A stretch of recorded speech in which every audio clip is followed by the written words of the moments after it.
Chapter 146. The invasion of the demons was over. None of the 185 demons were spared. They were all killed on the first floor. None of the Einherjars were lost. Duque was very satisfied with the result. But Duque was more satisfied with the connection between the things in Karazhan's mage tower and himself.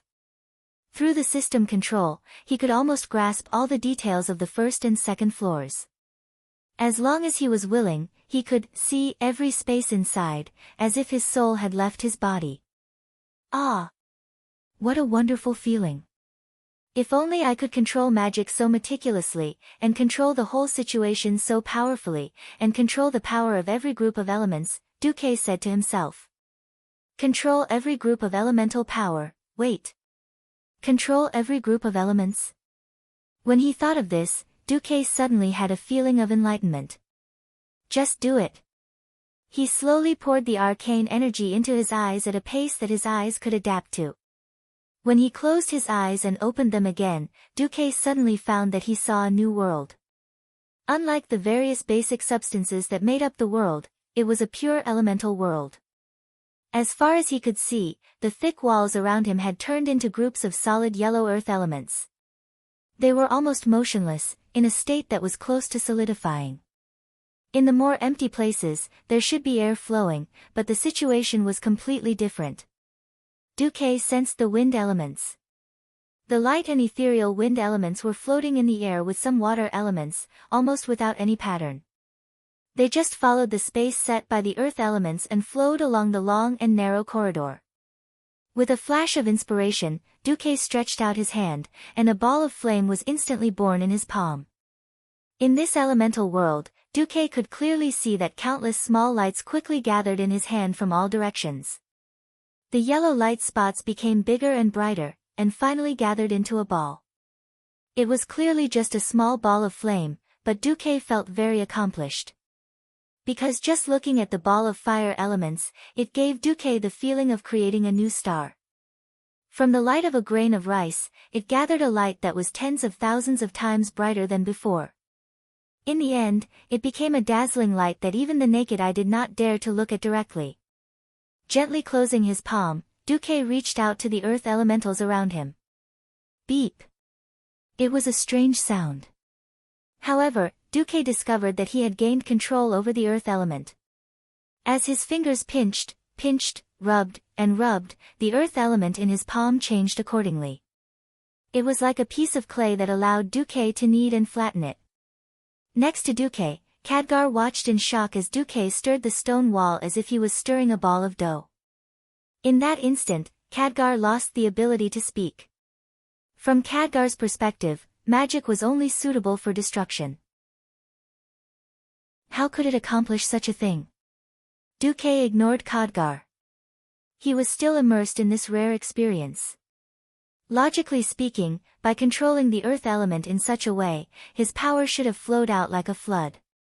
In fact, when he truly grasped the earth elemental, Duque even discovered that it was the energy extracted from the earth elemental that helped him further transform the earth elemental. Not only the earth element, but the fire and water elements were also doing the same. Duque easily extracted the heat from the water element, and a large ice prism appeared in the air above Duque's head. When the heat combined with the fire element in the air, tens of fireballs of various sizes appeared at Duque's feet. What?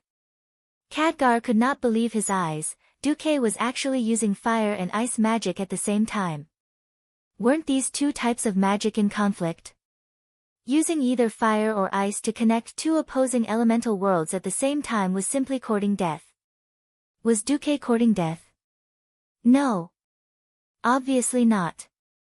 In Khadgar's field of vision, Duque lightly flicked his finger, combining the ice prism and the fireball into a frostfire arrow that contained both the power of fire and ice. The frostfire arrow pierced through the first wall, leaving behind a burn mark the size of a bowl. It then pierced through the second wall, leaving behind a large hole covered in ice. Finally, it exploded at the third wall, causing half of the wall to collapse. This was not the end. The first wall had clearly been scorched by fire, but a second later, it had completely turned into ice and exploded. The second wall was the exact opposite. What exploded from the ice crack was a blazing magma-like flame. Khadgar was completely stunned. "How is this possible?" Duque did not reply. Instead, he muttered to himself, "I understand why Earth mages are Earth mages. It's because Earth mages can only be fixed to the ground, unable to move at all. They can only passively receive power from their surroundings. But sky mages are different. Everything in the sky can be used by them, changed by them, created for them, and destroyed for them. Thus, sky mages are the rulers of the entire sky." As the word ruler was spoken, Duque felt that in his spiritual world that had been lost for a long time, in that dark and chaotic world where he could not find his way forward, a bright light seemed to flash. That light was like a spark that set a prairie ablaze, splitting into two into four, splitting endlessly. In just a moment, Duque's entire spiritual world had been lit up. And the endless flames had finally heated up the entire spiritual world. Brighter and brighter. Hotter and hotter. Then, the illusion of light in the spiritual world shattered, turning into information that Duque could understand and the system elf could accept. Countless green lights and characters appeared on Duque's retina, finally turning into a line of extremely eye-catching green characters. Congratulations, host. You have successfully become a sky mage. Duque suddenly realized that this was the legacy that Medivh had left for him. If he did not accept Karazhan, he would not have started to modify space. If he did not modify space, he would not have had a deep understanding of space. Without this understanding, he would not have been able to advance. This was not something that any book could teach him. Only by personally experiencing it would one be able to master the power to dominate the elements of heaven and earth, amidst the countless changes of the elements of heaven and earth. Phew! Duque let out a long breath. At this moment, a line of red words suddenly popped up. Your servant Reginald Windsor is in a state of near death. Chapter 147. Was Stormwind going to be destroyed? This was what every citizen of Stormwind had been discussing in private for the past few months. The orcs were too terrifying. Every survivor of the orcs was telling their fears to others. If it wasn't for King Lang, clad in dazzling golden armor, patrolling the walls of Stormwind 3 times a day, perhaps this unease would have spread endlessly. Lang Rin, Anduin Lothar, and Bolvar for Dragon. The 3 of them had become the backbone of the people's hearts at some point.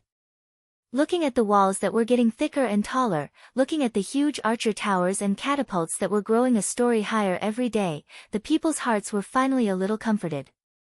Standing on the outer wall of Stormwind and looking at the dense forest in the distance for a while, Lang retracted his gaze. The original outer wall of Stormwind had been modified beyond recognition.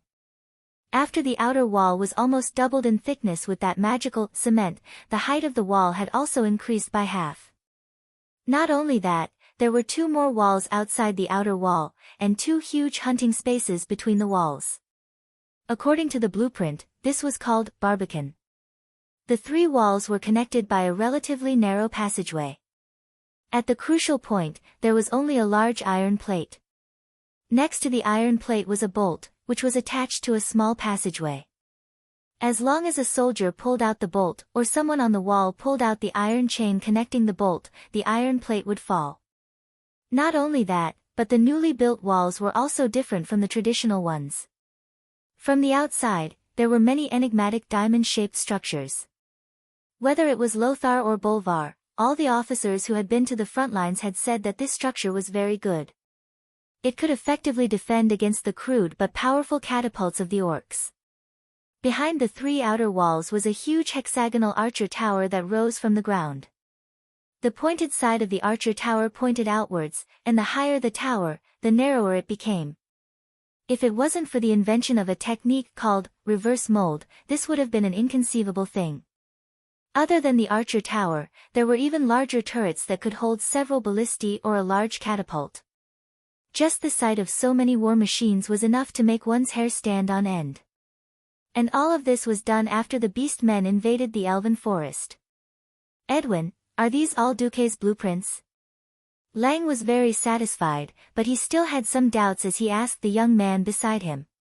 Edwin Van Cleef, 28, senior foreman of the Brotherhood of Masons. However, he was now employed by Duque to serve the king as a project supervisor sent by Duque. Yes, Your Majesty. Right now, Van Cleef was far from the evil leader of the faction of evil who was slandered by a despicable black dragon, persecuted by the nobles of Stormwind City, and rose up in revolt to form the Defias Brotherhood to occupy the Moon Creek town in the western wilderness, turning the mines there into death mines, attacking any Stormwind citizens and resisting the regime of Stormwind City. Edwin Van Cleef was at his most hot-blooded and righteous age. He was flattered when Makarov came to him with Duque's orders. Makarov was Sea King Duque's butler.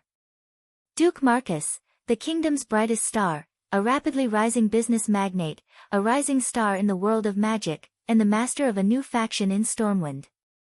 And he was just a craftsman who was looked down upon by the upper class. He did not expect that Duque's representative, Makarov, would come to him personally. When Makarov explained the purpose of his visit, saying that Duque wished to take him in as a direct follower, he did not hesitate to accept Duque's invitation. Even though he never had the chance to meet his master, what happened afterwards further strengthened Edwin's loyalty. Duque wanted him to build a large number of fortresses for the kingdom to slow down the advance of the Orc army. He also wanted to modify Stormwind City's defense system. The pay was ample. Duque paid for all the wages in advance, gold coins, high-quality white bread, or delicious fish. When these choices were placed in front of Van Cleef, he almost cried on the spot. Due to the influx of refugees in Stormwind, the supply of daily necessities had become difficult, and these three items were urgently needed by the impoverished Mason Brotherhood. Coupled with the national crisis, the craftsmen burst forth with 200% enthusiasm, almost forgetting themselves as they worked. Countless people fainted on the construction site, but not a single one of them complained. Duque also fulfilled his promise, sending out ships to send off the families of the craftsmen. Generally speaking, the earliest batch to leave was a treatment that only the nobles could enjoy. After sending off his beloved daughter, Vanessa, Edwin became even more loyal to Duque. King Lang did not know about these small matters, but he was pleased to see Edwin's fanatical loyalty. He patted Edwin's shoulder. You did well. The outer wall is done, go work on the inner wall. The orcs are coming soon, and the next step is the warrior's domain. Yes, Your Majesty. Not long after, a gust of wind with a fishy stench suddenly surged out of the forest. The turbulent air swirled, carrying sand and weeds into the air. They gathered together to form a huge gust of wind. The gust passed through the flat forest and rushed towards the outer wall of Stormwind, blowing up leaves and sand so hard that the warriors could not even lift their heads. At this moment, everyone could not help but shield their eyes with their hands.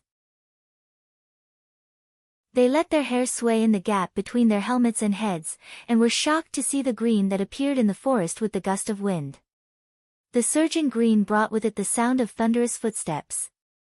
Countless different kinds of green filled the entire forest. It was like an army of ants that covered the mountains and plains. They converged into a river, and the river then turned into an ocean, pouring out of the forest. The thick green tide rolled endlessly, and the orcs squeezed out of every crevice in the forest like a frenzied tide. Every nook and cranny of the forest began to surge, and an ominous green color was reflected in the eyes of every soldier. What followed was the sound of war drums and bugles that sounded like rolling thunder. For the sake of battle, all the trees within a kilometer of the city wall had been cut down. But the green tide of orcs had squeezed a full 800 meters of open space in their field of vision. In front of them was a tall green-skinned orc, carrying two huge beast skeletons on his shoulders. He was riding on a warg, which was the largest among all the other wargs. This warg was even more majestic than the largest bull humans had ever seen. The warg raised half of its body and howled at the sky, its pure black mane spreading in the wind. It looked fierce and awe-inspiring. Awoo. Chapter 148. Woo woo woo, For thousands of years, the wolves had been communicating with each other by howling.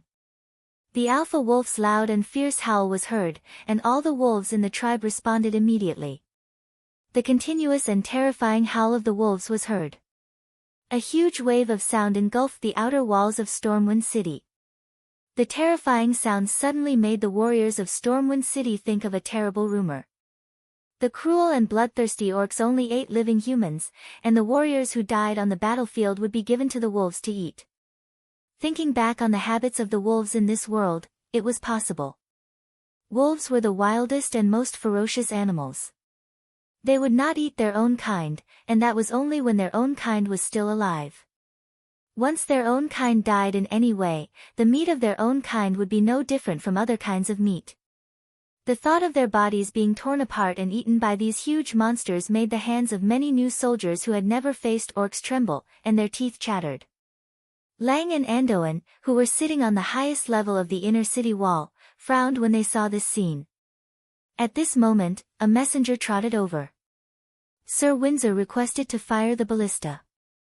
He said that there is a special ballista that can teach that beast a lesson. Approved. As the supreme commander of the frontline, even if Lang was present, Lothar was the one who gave the orders most of the time. Seeing the signal, Windsor personally operated the ballista on the ballista that was almost 30 meters above the ground. He glanced at the flag that was stuck on the ballista that was fluttering in the wind, and muttered, "The wind is from the east to the west. Wind force. Level 3.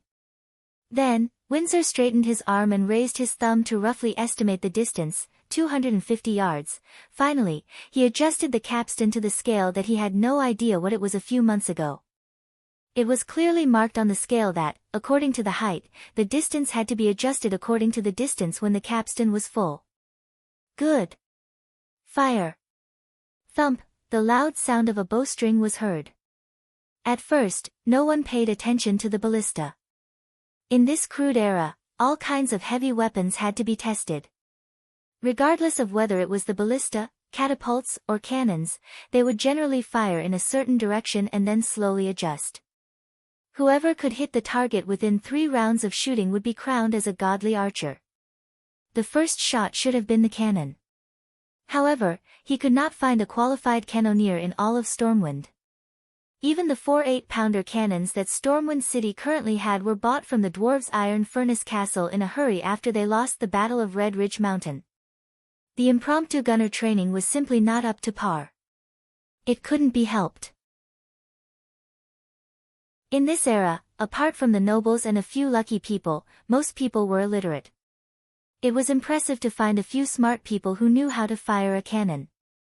Hence, when Windsor volunteered to be the first one, Lang, Andoin, and Bolvar did not have much hope. Who knew that a miracle would happen? A long black rainbow streaked across the sky above Stormwind City, blinding the eyes of the orcs. From the sky, this black line seemed to be shooting straight towards the Great Chief's black hand. They watched as the black dot in the distance rapidly expanded in their field of vision. Not only the orc guards around the Great Chief, but even Black Hand himself also felt that something was wrong. F***CK. How could a human ballista shoot so far?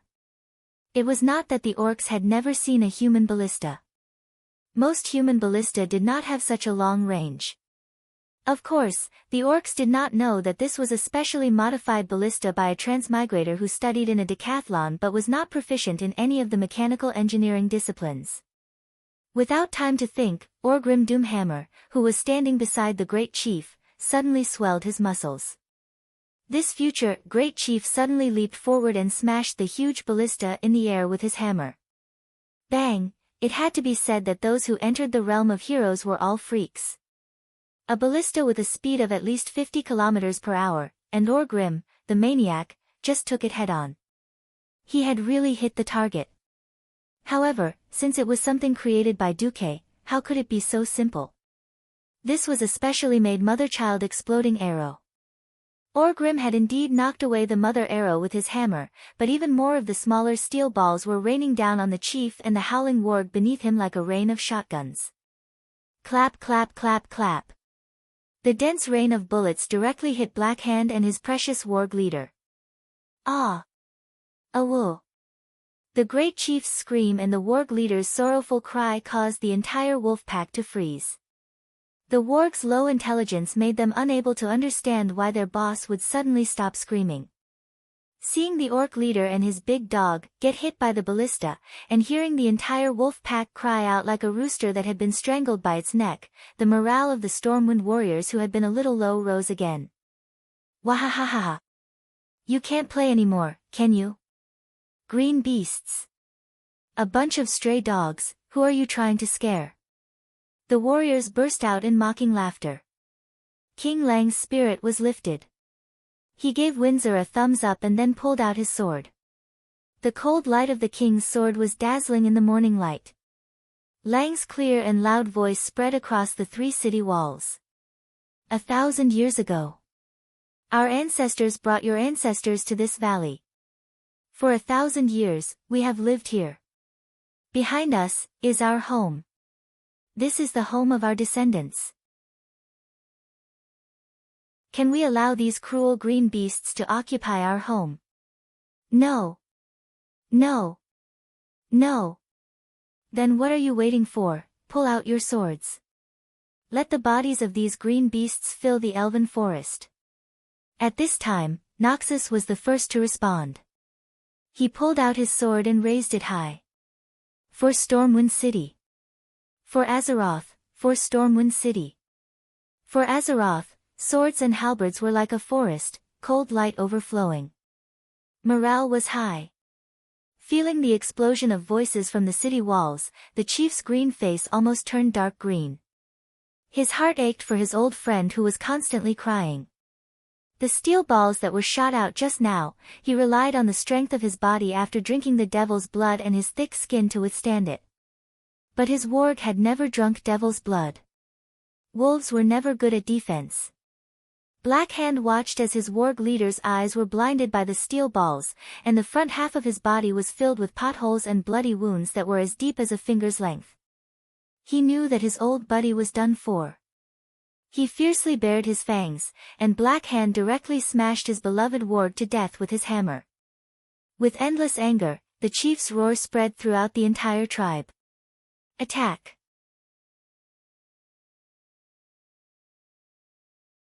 Chapter 149. As the earth rumbled, the green tides split into 3. The sharp battle axes shone fiercely under the sun. Looking down from above, it was as if the elven forest had grown a giant trident. Lothar gently raised his left hand and slammed it down quickly and forcefully. Tut tut tut. After a strange sound of a winch loosening, 10 baskets of gravel were hurled from the 10 catapult towers behind Lothar that were higher than the tallest outer city wall. The irregular gravel scattered in the air, emitting a heart-chilling whistling sound. A few seconds later, under the acceleration of gravity, the gravel was like a storm that instantly enveloped the surging green tide. It was not that the orcs had used catapults before, but they had never seen such a way of using them. Usually, the orcs would not even bother to look at the gravel that was the size of a human's fist. But now, under the high speed, the gravel had become a lethal weapon. An unlucky orc who was hit first had his face deformed. Then, the bones of his cheeks and chin were crushed by the huge impact, along with his protruding fangs. The momentum brought the head and the burly body to a stop, and in an instant, it began to reverse the momentum of the body. The skull instantly turned into countless pieces of flesh and blood in the process. At the same time, the brain burst out, and the neck bone broke at the same time. After the orc was blasted away, his corpse that was gradually turning cold fell to the ground. Most of the orcs who were hit either died on the spot or had their internal organs smashed to pieces. The blood they vomited was accompanied by a large amount of internal organ fragments. It was only a matter of time before they died. The great chief Black Hand and Orgrim narrowed their eyes at the fierceness of the humans' long-range firepower. This was just the beginning. As Lothar pulled out his long sword, it fell with a rustle. There was a whoosh at the same time in the gaps between the 3 layers of the city wall and the walls.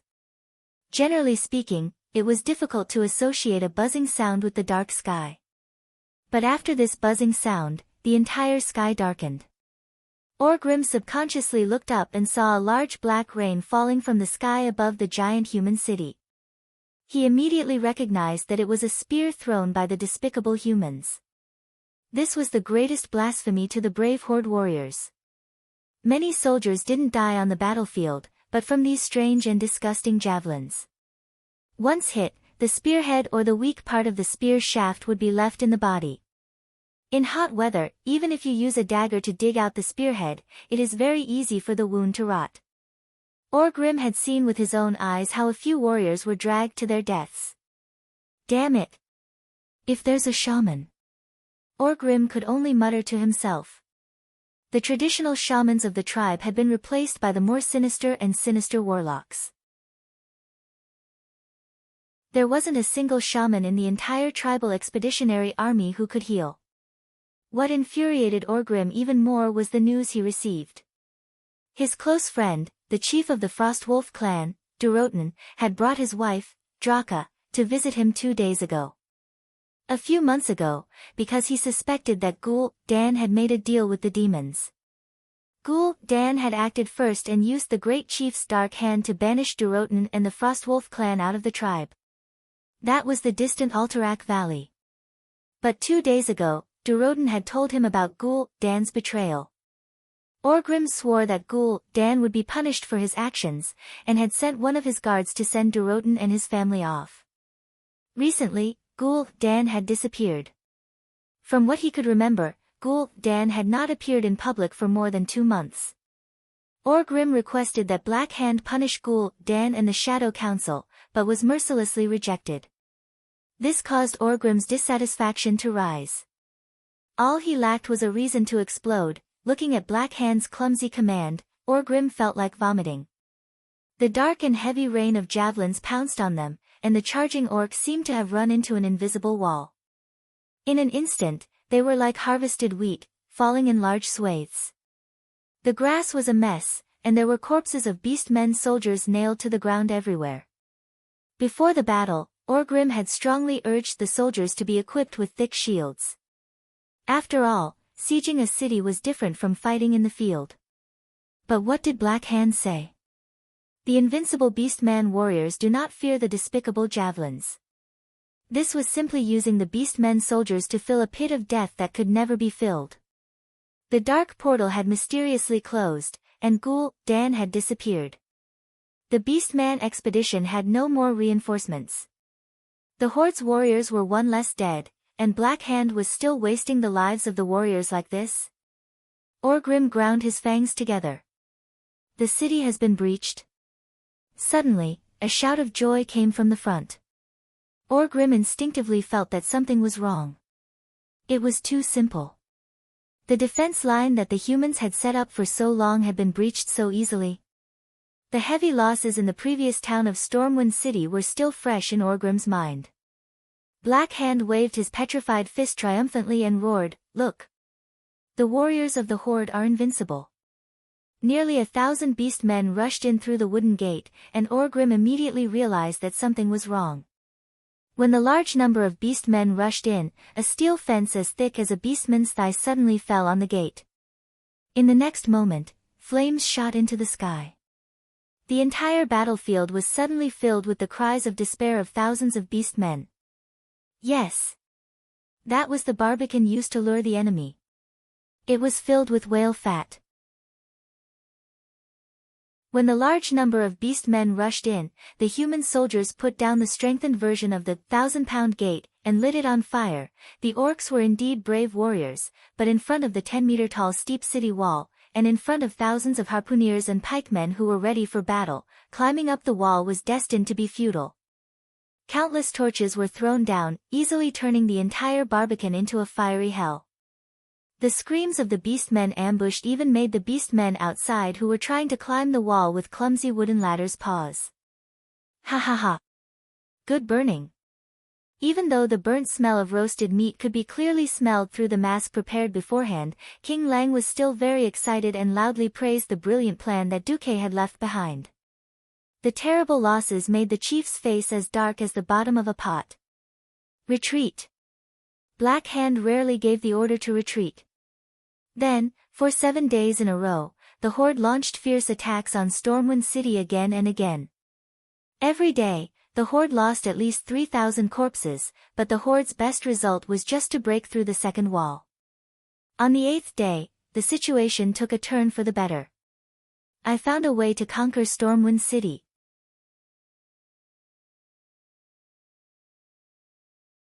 Chapter 150. The Great Chief Black Hand was in a difficult situation. It was simple. Attacking Stormwind City head-on had made the horde suffer. Stormwind City was located in a huge valley. There were only 2 exits from the valley, the port in the west and the land route in the south. The sea had never been the beastman's strength.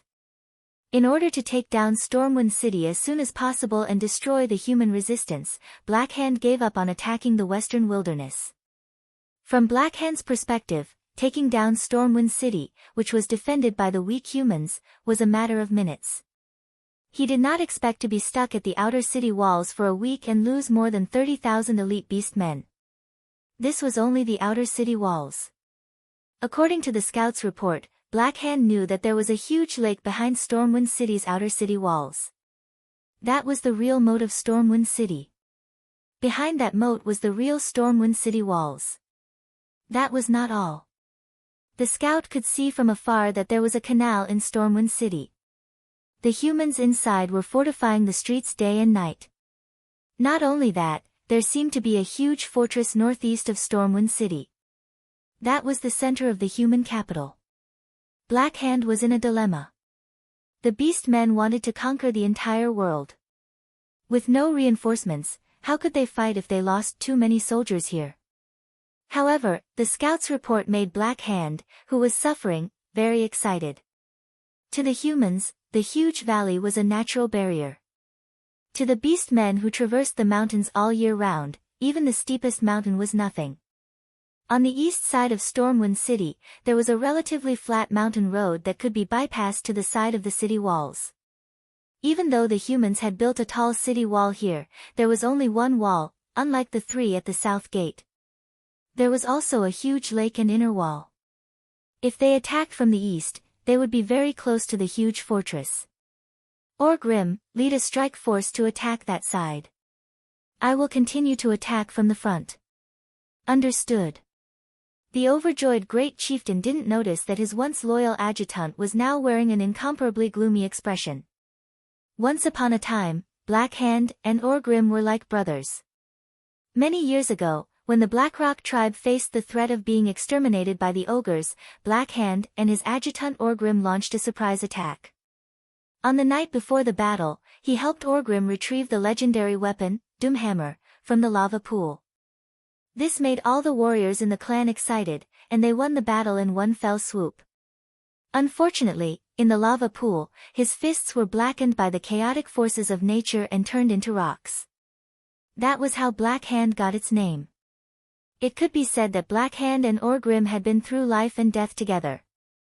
However, their relationship had been torn apart because of Gul'dan. Orgrim had just received news that the guards he sent to escort Durotan and his wife had betrayed him. That guy actually sided with the Dark Shadow Council, and together with the Dark Shadow Council's assassins, killed Durotan and his wife. Seeing Durotan's fangs sent by his subordinates, Orgrim almost fell into a frenzy. He couldn't wait to challenge the person who protected the Shadow Council to a duel, Makara, to challenge the leadership of the Horde. However, he endured it. It wasn't time yet. Not only did he want to get rid of the evil protector Black Hand, he also wanted to uproot Gul'dan's Dark Shadow Council. Fortunately, he found an opportunity. It was a coincidence that he met the weak orc female assassin, Garona, while patrolling. He and his guards caught her. The stench of Gul'dan's curse could be smelled by Orgrim even from a few tents away. Orgrim was overjoyed. He knew that as long as he continued to torture Garona, he would be able to find out where Gul'dan and the Dark Shadow Council were. Time. What he lacked the most was time. Before that moment arrived, he had to endure it. Orgrim accepted the order. When his troops appeared on the walls of Stormwind Fortress, he only saw a small group of weak human spears. Forget about catapults, he didn't even see the javelin throwers that he hated the most. For the horde. Orgrim roared, and the orcs that followed him rushed towards the wall. It was different from the fortified outer walls of Stormwind City. This part of the wall that was built on the cliff was more of a decoration. When it was first built, no one would have thought that there would be enemies that could climb over the mountain and cross the steep cliff to reach here. Even if there were enemies, there wouldn't be many of them. Also, the steep cliff would make it impossible to carry heavy siege tools. There weren't many trees there either, so the wall here was only about 5 meters tall. For unarmed humans, this was already a natural barrier. To be able to build this high, it could be said that the builders had seriously considered it. No one would have thought that not only would there be enemies here, but they would also be unreasonable orcs. It didn't matter if there was no ladder. The orc that rushed to the bottom of the wall squatted down, crossed his fingers, and lifted his companion's large foot up with brute force. An orc that weighed a few hundred pounds flew up the 5-meter-tall wall just like that. The elites of Stormwind City had already been brought to the main gate by Lothar. Not only Lothar, but King Lang and most of his royal guards were also at the outer wall. Along with them were the remaining mages of Stormwind City. At this moment, the Storm Fortress could be said to be extremely empty. There was only half a team of royal guards guarding the fortress. In addition to the miscellaneous combat power, there were less than 500 people. The city guards had already been defeated. However, these 500 people had to face a total of 3,000 elite orcs who were as ferocious as wolves and tigers. Behind them, there was the queen, the young crown prince, and nearly 100 high nobles' family members. For the king, the royal guards fought back with all their might. They worked very hard. The combat skills that they had gained through strict training allowed them to not be at a disadvantage even when fighting one-on-one with the elite orcs. Unfortunately, there were too few of them. The strong orcs had countless opportunities to make mistakes. As for the relatively weak humans, if they made a mistake, they would be instantly killed. Blood flowed from the main gate of the Storm Fortress all the way to the throne room. After the fierce battle, there were twisted, bloody, and splattered corpses everywhere. Some were torn into countless pieces, while others were decapitated. The royal guards worked very hard, but they still couldn't stop the scales of victory from tipping in favor of the orcs. In the throne room, William pulled out his short dagger and stood in front of his mother to protect her. Behind him, the noble young masters and ladies had already let out timid cries. Far away from the Storm Fortress, 4 blocks away, was King Lang, who was rushing back on horseback with the royal guards. The last barrier in front of the queen and the little prince, the heroic Sir Windsor, was knocked down by a red-skinned orc wielding a giant hammer. Despair spread uncontrollably and crazily. At this moment, William Rhyn saw light. It was the light of arcane magic.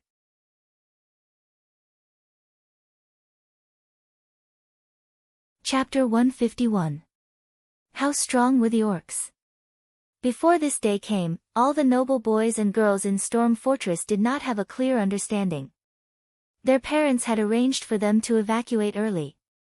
However, because of one reason, none of the nobles dared to evacuate their children early. The queen did not leave. As the only legitimate heir of the kingdom, Prince Varian Rhyn did not leave.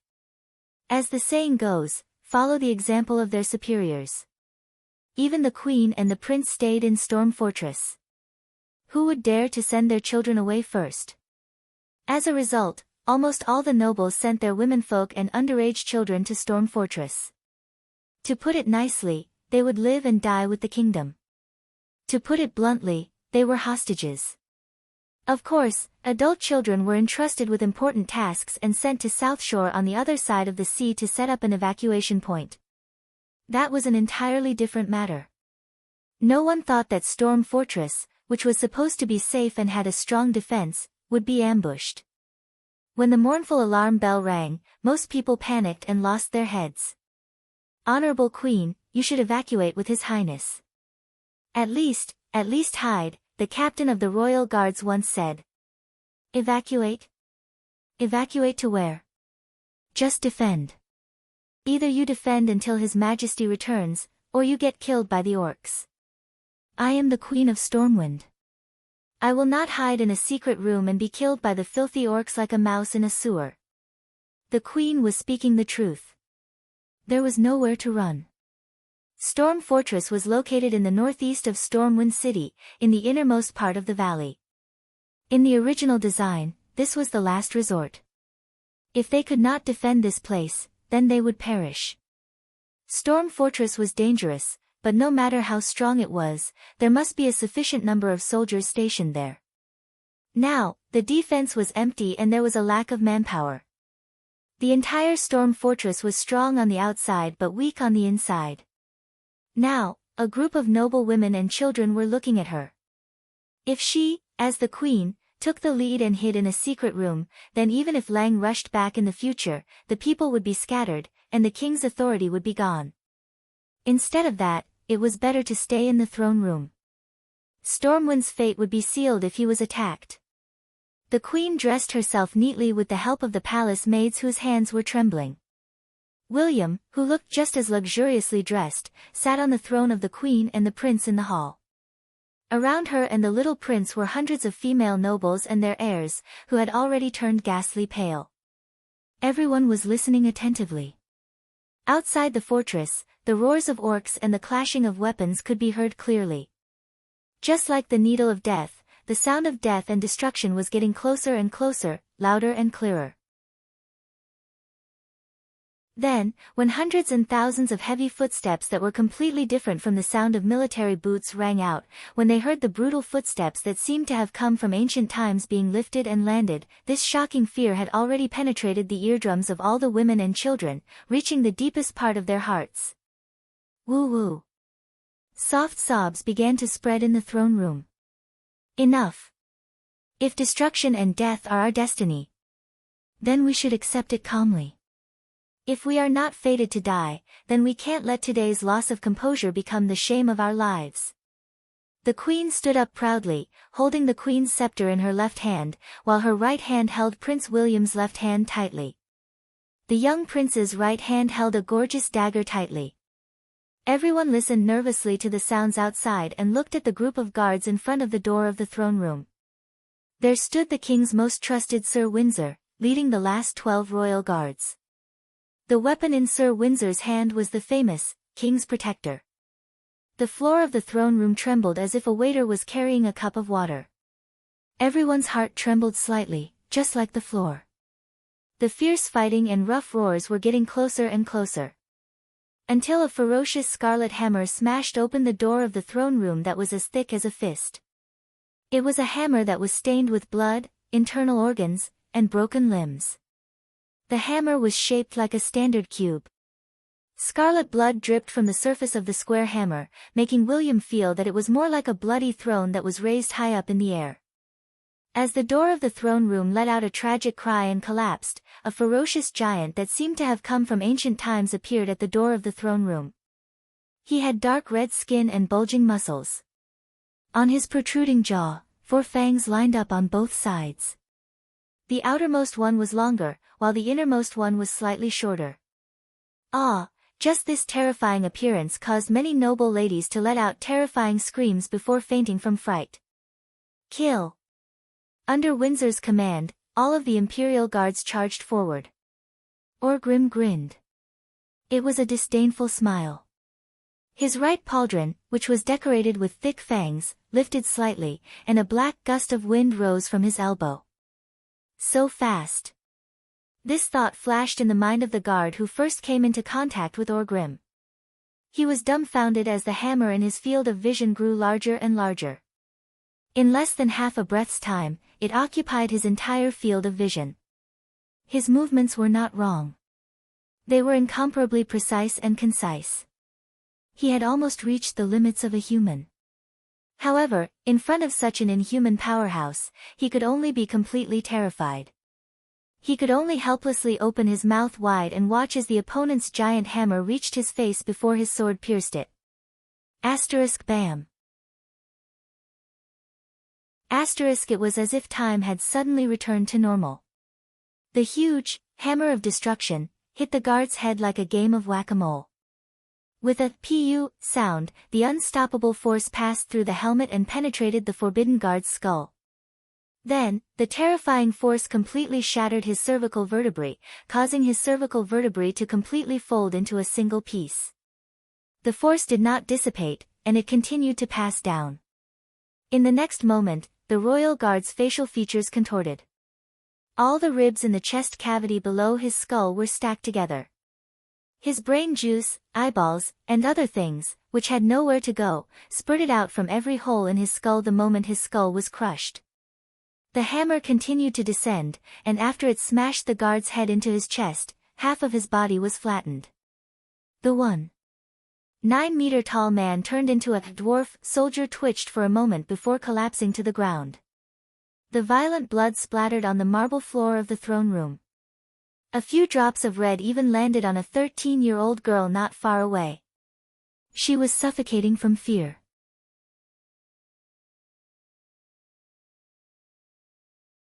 Chapter 152. Windsor was the second one to go up. After the battle with the demons, Windsor felt like he had been reborn. Especially in terms of experience against large enemies, he and the elite soldiers who came back from Karazhan had extraordinary strength that surpassed ordinary elites. He thought he could do it. Although he was surprised by the bravery of this red-skinned orc who was different from the other orcs, he still raised his shield and charged forward. The king's protector, in his right hand emitted a piercing cold light. He had underestimated Orgrim. Windsor could not have known that he was facing the future chief of the Horde. In this period of time, the number one warrior of the Horde, and even in history, it was Orgrim who personally killed the Azeroth lion Anduin Lothar in the final battle. If he knew that this was not an opponent he could deal with, he might have used a completely different strategy. Unfortunately, there were no ifs in life. From his point of view, anyone who used heavy weapons would definitely be slow, clumsy fellows that were full of openings. So, he charged forward at high speed. Windsor was wrong, very wrong. After Orgrim smashed the royal guard to death with his hammer, the muscles on his arms suddenly swelled. On his exposed skin, red veins snaked out like a dragon's beard. That was a force beyond the imagination of mortals. Orgrim's hammer of destruction bounced up on its own and swept towards Windsor like a storm. Boom! Although Windsor was holding a shield and the hammer hit the shield, the terrifying force of a giant, measured in tons, was not something a mortal could defend against. Windsor's left arm was instantly deformed, and there were many fractures. The huge force even injured his lungs. After he was sent flying, he was already bleeding from his mouth and nose before he even landed on the ground. He was on the verge of death. Behind Orgrim, the ferocious orcs killed all the standing human warriors in the hall like they were chopping vegetables. Between the Wooden Queen and Orgrim, there was only Varian, who was trembling and holding a dagger in his hand. A tear finally rolled down the Queen's beautiful face. It was pitiful and heart-wrenching. Orgrim walked over with his hammer on his shoulder. Every step he took made the ground shake. "You're the woman of the human great chief." Orgrim spoke in orc language. The queen didn't understand everything, but after interacting with Garona a while ago, she at least understood the word, great chief. The queen puffed out her chest and said in fluent human language, "I am the queen of Stormwind. If you want my husband's life, I'm sorry, but he's on his way. But if you want to kill me and my child, you can do it now." Orgrim did not understand the human language, but he admired the courage of this human female. Not only her, but also that human brat. From the initial timidity, he found his courage amidst extreme fear. Even though the little guy was only holding a dagger, Orgrim knew that the little guy was about to attack. William roared as he rushed forward and stabbed his dagger. However, it was of no use. The brave Varian was flicked away by Orgrim's finger. No, there was no longer a barrier between his most respected mother and that cruel orc. He couldn't imagine how that cruel and terrifying orc would treat his mother. Either outcome was something that William didn't want to see. "Is there anyone else? Is there anyone else? Who can save my mother? Save Stormwind. William's young but handsome face contorted in pain. Tears flowed down his face as he bawled. All he could see were women and children. They were all cowering in fear, trying to delay the arrival of death.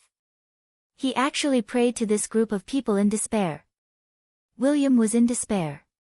He almost gave up and shouted, "Uncle Anduin, aren't you the guardian of the kingdom? Brother Duque, aren't you the super mage who's going to surpass Medivh? The kingdom is in danger. My mother is in danger. Where are all of you?" Although he didn't understand, Orgrim had a mocking expression on his face. Just as he was about to say something, a magical radiance suddenly lit up in front of him. "Yo, who called me just now? Is it you? Your Royal Highness." A male voice with a hint of mockery suddenly sounded in the air and echoed in the hall. Orgrim hated magic. But at this moment, he kind of wished that there was a shaman or even a warlock by his side. A bright blue radiance flashed, and a young man wearing the mage robe of the Royal Mage Legion of Stormwind suddenly appeared. He stood between the Queen, William, and Orgrim. Unexpectedly, the moment he opened his mouth, the young man actually spoke in the standard orc language. "Orgrim Doomhammer, this is not a place you should be. Get lost." The thunderous roar stunned Orgrim. The next second, the man raised his right hand high, and a spiraling flame storm immediately swept towards all the orc warriors standing near the entrance of the hall. Dragon breath? No. How could there be such a large-scale dragon breath? The roaring flame dragon almost filled the 6-meter-wide and 10-meter-tall entrance of the hall. Even William, who was behind Duque, could feel the terrifying power of the flames that could incinerate everything. Not to mention Orgrim, who was facing this heavy blow. Without any hesitation, Orgrim directly smashed his hammer on the floor. From the cracks in the marble floor, a destructive flame that was completely different from the dragon breath collided with the dragon breath. That was the power of the Doomhammer. When the two forces collided, Orgrim actually managed to block it for a moment. But in the next moment, the young mage stretched out his left hand and made a horse stance. A huge azure arcane energy fist that was taller than a human appeared out of thin air. It passed through the flames of the dragon breath and smashed into Orgrim's body. Woo! Caught off guard, Orgrim was directly sent flying. Go back to where you came from. The rest of the orcs were directly burned into charcoal, and the entire hall was filled with the unpleasant smell of burnt flesh. For a moment, the entire throne room was silent. Who was this young mage from the Royal Mage Legion? After fighting for so long, the Royal Mage Legion was almost dead. There used to be more than 100 of them, but they were completely at a disadvantage against the orc warlocks. Only a mere 20 of them were still alive. The Queen recognized every single one of them, and she clearly remembered that they were all brought to the southern outer city wall by Lang. Who is he?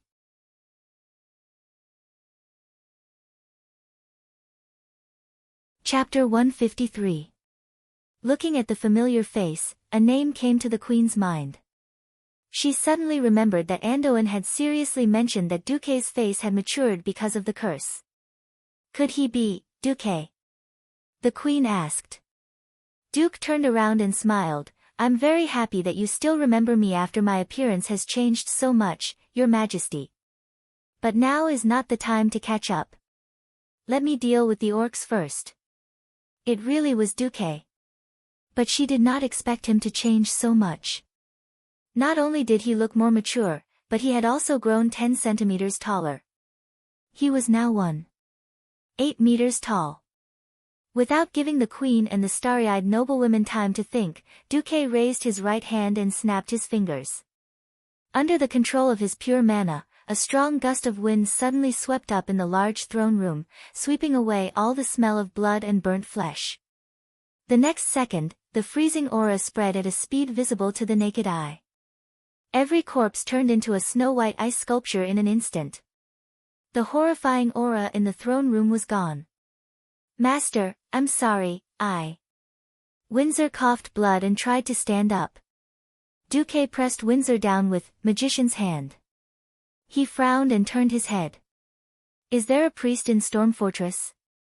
Yes, my personal priest is in the side hall, a 13-year-old girl suddenly said. Then I'll have to trouble you. With a strong enemy in front of him, Duque did not pay attention to this doll-like noblewoman. Duque came to the huge corridor and saw Orgrim, who stood up without a care. Human, how do you know our language? Orgrim asked in Orc language. Garona taught me. Garona? That traitor. Orgrim bared his teeth, his face full of disdain. Just ask her about the Shadow Council. Don't make things difficult for her, Duque warned. Humph. You have no right to order me around. Orgrim roared angrily. Duque didn't mind. Orcs are all blockheads that don't learn their lesson if they don't get beaten. Alright, come on. The second round. Duque crooked his finger at Orgrim. Ha! Orgrim suddenly sped up. Orgrim firmly believed that he was caught off guard earlier. This fellow in front of him was not a terrifying spellcaster at all. Beastmen often had amazing intuition. He was different from Ghoul Dan, who felt like he was being corroded to death just by standing next to him. Even though Duque had a shocking amount of mana, Orgrim instinctively felt that Duque's mana was far from Ghoul Dan's. If that's the case, I can win. Orgrim told himself. He soon found out that he was wrong.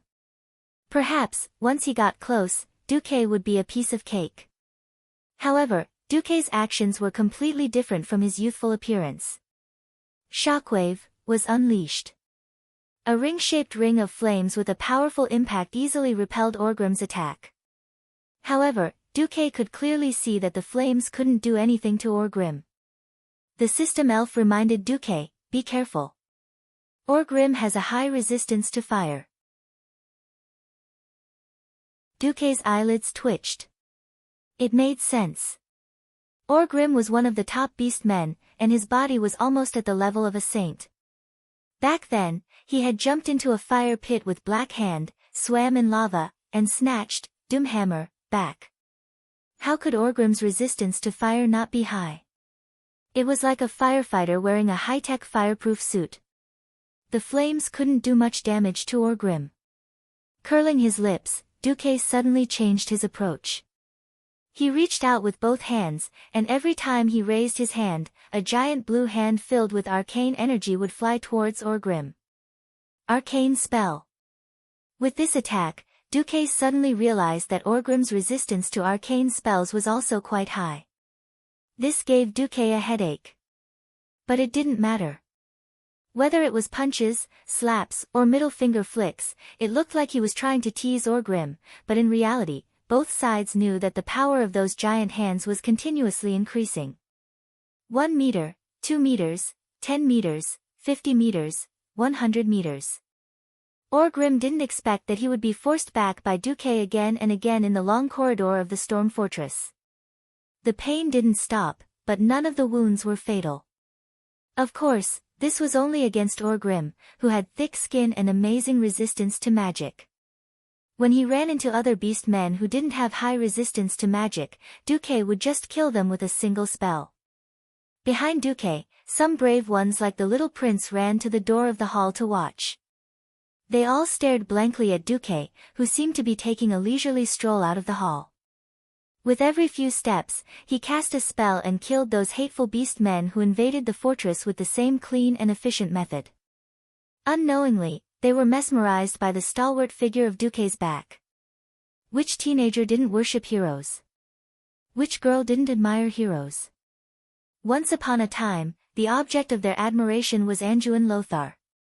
Now, this name had silently changed to Duke Marcus. The Queen quietly walked behind Prince William and placed her hands on his shoulders.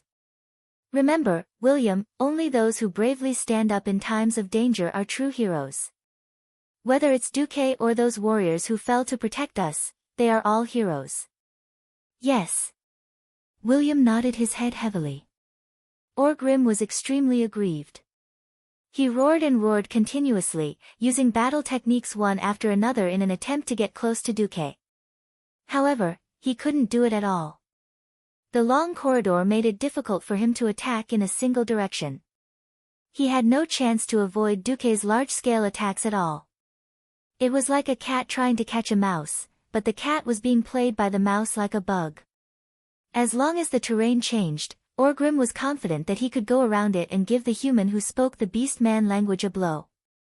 Even when Orgrim was beaten out of the storm fortress, he still didn't have such an opportunity. Duke furrowed his brows. His arcane impact had already stacked up to 8 times, but the damage done to Orgrim hadn't increased at all. Both the system notification and the feedback he received from his own magic proved this point. Orgrim had a very abnormal physique. He seemed to be able to adjust his body to create resistance to certain elements or spells. To be honest, it wasn't that Duque didn't have a chance to kill Orgrim. However, it was obvious that Duque would need a long time to exhaust Orgrim to death. To Duque, there was no beast man he couldn't kill. Firstly, Orgrim wasn't a fool. He would run away if he saw the situation wasn't looking good. Secondly, if he killed him now, it would affect Duque's plan. Hence, Duque held back like an adult beating his own child. Injuring him but not killing him was what Duque did.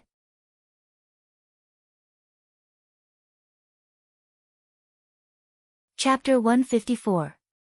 Human. Tell me, why did you hold back? Orgrim was keenly aware of this, and he felt insulted. Another heavy magic strike sent Orgrim Doomhammer flying into the square in front of the storm fortress. Duque stood at the gate and sneered, "I'm not interested in you, who can't fight without your full strength." At this time, many of Orgrim's subordinates broke away from the crazed human warriors and charged towards Duque. "Don't go there." Orgrim suddenly realized and tried to dissuade his subordinates. It was too late. Orgrim was a rare exception. He didn't drink the demon's blood, so he had the traditional reddish-brown skin of the beast men. His subordinates weren't. The demon's blood made them more powerful, but also more violent and irrational. They didn't listen to Orgrim's roar, and instead, they rushed forward in a fit of passion. In the distance, the galloping King Leon and Bolvar saw this scene from the other end of the street that they would never forget for the rest of their lives. Circular magic circles unfolded on both sides of Duque. The magic circles rotated clockwise in an orderly manner, and purplish-blue lines filled with arcane energy expanded along the magic circles, quickly forming mysterious patterns. At the same time, more magician's hands appeared around the magic circles like stars in the sky. In the eyes of outsiders, Duque suddenly spread out a pair of huge magic wings that were more than 50 meters long. With a light flap of the wings, the river in front of the storm fortress that ran through Stormwind City was immediately turned upside down by Duque's magic power. The tall waves formed a waterspout that many people wouldn't see in their entire lives. Su-su, an ear-piercing whistle sounded. The water arrows that were like a torrential downpour turned into ice javelins that were as lethal as sharp steel weapons the moment they left the tornado. They rained down on the orcs that were charging at them madly. Orgrim was stunned.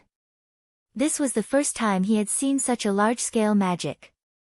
Against such a terrifying spell, even Orgrim had to swing his hammer with all his might to deflect the incoming icicles. He could withstand it, but what about his subordinates? Ah! Countless screams converged into one. In the blink of an eye, at least 200 valiant orcs were nailed to death in the square in front of the fortress. Just like how they had tortured and killed the human warriors in the beginning, they were now the ones being tortured and killed. This human mage's strength had completely exceeded his imagination. Orgrim tried to think of a way to kill this young human mage. However, what was the point of killing this mage? In the distance, the thunderous sound of horse hooves could be heard, causing the stone tiles on the ground to tremble slightly. Orgrim turned his head and saw spears raised high into the sky from the south. The shining tips of the spears carried an indescribable sense of ferocity. Orgrim recognized that it was one of the few enemies that the beast men were unwilling to face head-on, the human cavalry. Under the huge momentum, the spear's penetrative power was something that even the strongest orcs were unwilling to face head-on. The leader was wearing a dazzling golden helmet and armor. His dazzling attire made him look like a flag. Every knight beside him and behind him was equally anxious and angry. Orgrim recognized him. This was the great chief of the human race. He knew that this battle was over. Orgrim was not too depressed. He made a chewing motion with his jaw. The failure of this ambush was not important. The human city's weakness had been found. If he could lead his men to cross the mountain once, he could do it 10 times, or even 20 times. The weak defense here was nothing compared to the hard bones at the front. Orgrim glared at Duke, who was still standing at the entrance of the storm fortress, looking like he could hold the fort against 10,000 enemies by himself. Human. Tell me your name. Orgrim roared with the hammer of destruction in his hand. Duke. Duke Marcus. Duque smiled and replied in Orc language. I will remember you. Orgrim said fiercely. Of course you have to remember me, because I will become your nightmare. Duque's smile was filled with a strange mystery that Orgrim could not understand. Humph. With a strong enemy approaching, Orgrim did not have the time to bicker with Duque. To the orcs, true victory was always reflected on the battlefield, and not through meaningless insults. Retreat. Orgrim raised his warhammer and roared. The remaining orc warriors gave up on fighting the humans and began to retreat towards the direction of the Stormwind fortress. Duque wanted to give chase. In Duque's eyes, only a dead orc was a good orc. But an accident disrupted Duque's plan. Not far behind him, the young Prince Varian ran out without a care for his life. Use the javelins to attack that human kid. Orgrim did not miss the opportunity to order a suicide squad to cover their retreat. Unlike Duque's exquisite javelins, the orcs, who had suffered greatly due to the lack of javelins on the battlefield, had also developed a relatively heavy weapon, a javelin that was simply sharpened from a tree trunk. It looked ugly, but it became extremely dangerous with the orcs' astonishing arm strength. Duke had no choice but to grab William and summon an ice wall to block the spears that were hurled at him. Phew. Duque sighed. If Varian had stayed inside and not come out, he could pretend that he did not see it. But now that Varian had come out, he could not possibly bring the only precious son of King Lang to chase after the orcs.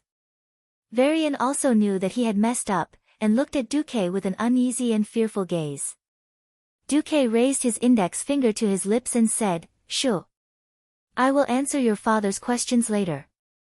Otherwise, you will be spanked when you return." The young prince quivered and nodded continuously. The golden lion head painted on the flag of Stormwind was getting closer and closer. Looking at Lang, it was as if he was looking at the late king who had led the kingdom's people to this valley 1,000 years ago. Duque stood quietly at the entrance of Stormwind Fortress and watched as Lang galloped towards him. Lang jumped off the horse before it could even stand still. Oh, my God. Varian, you're all right. Where's your mother? Lang, who was over 40 years old, had never shed a tear when his country had fallen, nor had he shed a tear when the enemy was at the gates of the city. But now, tears were flowing down his face, and he cried like a child, sincere and pure. Mother is fine. But the next moment, Lang raised his arm and was about to slap him. Damn it, you almost killed Count Marcus. A magic hand gently pulled Lang back. I'm sorry, the guards inside have all died in battle. I can't possibly let the only heir of the kingdom stay in danger, Duque said shamelessly.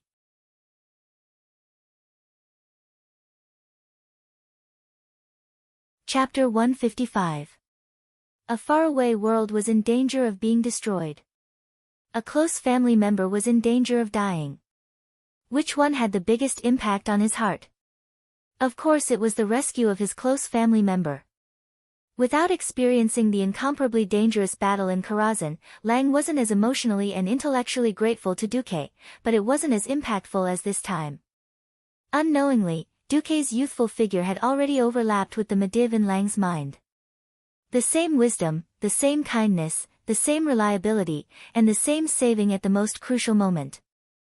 Nian Hua would grow old. How many more years would he and his good friend Noxus be able to stay strong? Duque was different. Not only was Duque talented and powerful, but he was also only 15 years old. Even though he was partially cursed by Sargeras, Duque was still 18 or 19 years old. If he could become a pillar of Stormwind, then William wouldn't have to worry about problems in the field of magic or even business for a long time. For a moment, Lang's heart was burning with eagerness. Unfortunately, there was still one more pressing matter that had to be dealt with. Where did those damned orcs come from? This made Lang's heart very painful. Not only was it because all the defenses at the south gate were useless, but it also meant that Stormwind City's fall had entered a countdown. Without the fortifications, the ratio of casualties between humans and orcs of the same level was 3-1. This was also the ratio of professional soldiers who had received long-term military training. Those farmers who were still plowing the fields a few months ago, even if they were fully armed, would at least have a ratio of 10-1 when they encountered the orcs. There were less than 70,000 soldiers left in the entire kingdom. And the orcs. The latest report said that there were at least 400,000 orcs. This was a terrifying number that wouldn't be enough even if all the people in Stormwind were to be stuffed into it. King Lang's face twitched. He turned his head and ordered, "Luther, bring some people to kill the orcs, at least until they reach the city walls. Andrew, get your people to take over Stormwind Fortress and clean up the orcs in the fortress. Jamacha, get the city guards to clean up the orcs." Then, Lang turned his head and said to Duque seriously, "Thank you very much, Duque. Although I would like to promote you to a duke immediately, we have more important things to do now. I really need your opinion. From today onwards, I hope you can attend every military meeting." Duque bowed slightly. "It is my honor, Your Majesty. I'll be waiting for you in the meeting hall of Storm Fortress in an hour." Ryan patted Duke's shoulder and hurried off to meet his queen. Duke knew very well that from this moment on, he had truly become the core of the entire Storm Kingdom. This time, Fortress was the core of Stormwind Fortress, he said. It was because of Stormwind, not Orc. Duque clear. If Stormwind, especially this time, if it wasn't for Duke, the core of Stormwind City, Stormwind Fort, would have been occupied by the elites of Orgrimwood. Then, they would have worked together and Stormwind would have fallen today. Of course, all Duque did was repel the orc surprise attack. Next time, he wouldn't be so lucky. Even so, there were corpses everywhere, and houses that had been burned down everywhere.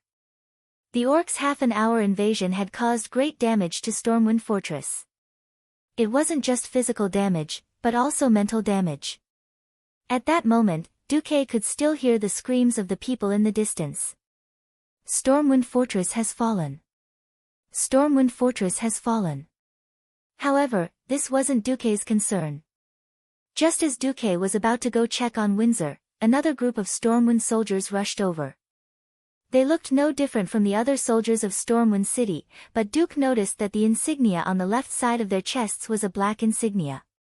In the middle of the insignia was the skull of the Grim Reaper with a hood, and beside the skull were countless mage hands faintly appearing. Isn't he one of my people? Duque was stunned, but he soon realized that the leader was his head butler, Makarov. Sweeping his gaze across, Duque found many familiar faces. The mercenaries that followed him to the western wilderness were all at least captains. Master.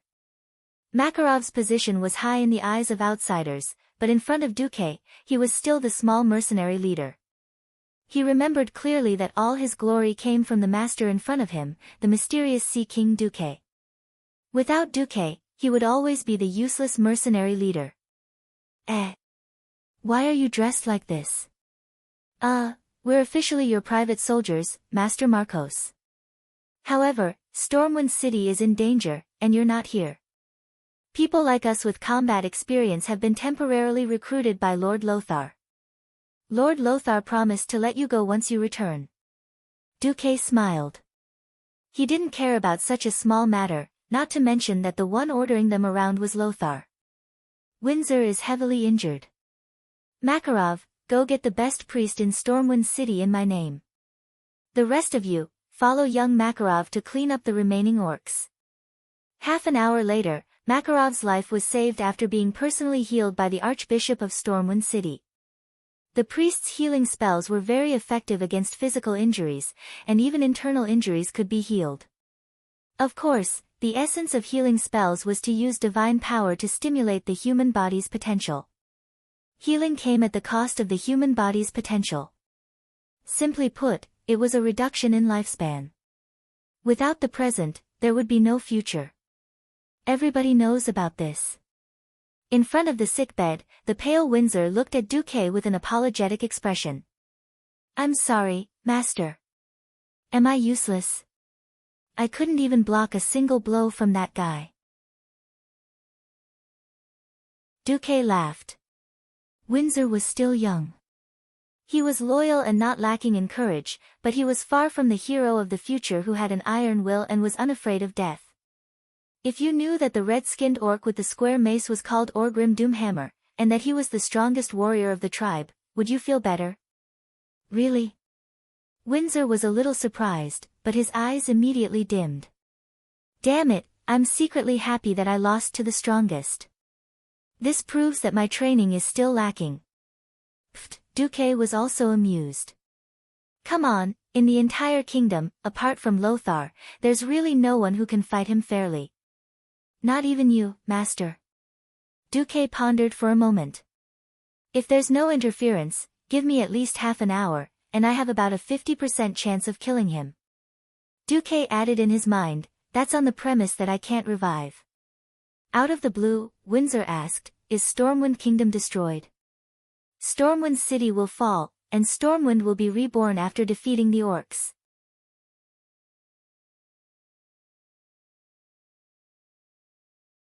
Chapter 156.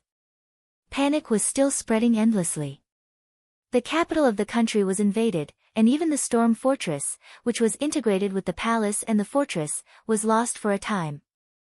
Even if the invaders were quickly annihilated by the Sea King Duke who arrived in time, it still couldn't stop the fear in the hearts of the people from growing. We don't want to die. We want to live. Please, let me and my child board the ship. His Majesty Lang can no longer defend Stormwind City. Does he want us to die with this useless king? Pessimism spread like a plague, and it could not be suppressed. A large number of people dragged their families to the port, begging for a ticket to a safe world. The people who had lost their minds did not listen to the explanation of the port officials, and tried everything to rush onto the ship. There were even people who wanted to rush onto the ship when they saw the ship docked, even before the military supplies were unloaded. The scene was extremely chaotic. Facing their own people, the guards of Stormwind City who were in charge of maintaining order did not dare to use their swords. With a moment of carelessness, a large number of people rushed onto the port after some conspirators shouted, "The city has been breached." If it were not for the following scene, there might have been a tragic stampede of casualties. A strong gust of wind suddenly blew, bringing with it a bone-chilling cold air from the pier. Everyone could clearly feel the terrifying power contained in this cold wind. A small part of the sea suddenly froze, and a huge iceberg rose from the ground, getting taller and taller. A young man wearing the robes of the Stormwind City Royal Wizard Squad stood on it. Wizard. It's actually a wizard. Oh my god. He's Sea King Duque. The name, Duque, seemed to have some mysterious magic power that surpassed the power of magic. As soon as the name came out, the people who were in a frenzy suddenly calmed down. Whether it was out of a natural fear of the wizards in the mysterious realm, out of admiration for the young wizard who had become a giant in the kingdom, or out of respect for the hero who was the king of demons Sardras, the people stopped what they were doing. Everyone stopped what they were doing and looked at the legendary young mage standing on the ice mountain with complicated and fearful gazes. Duque didn't explain anything first. He raised his hand, and a lot of hands of magic that emitted white fluorescence suddenly appeared. They flew into the crowd like lightning and dragged several guys out. Ah! What are you doing? Let me go. Let me go.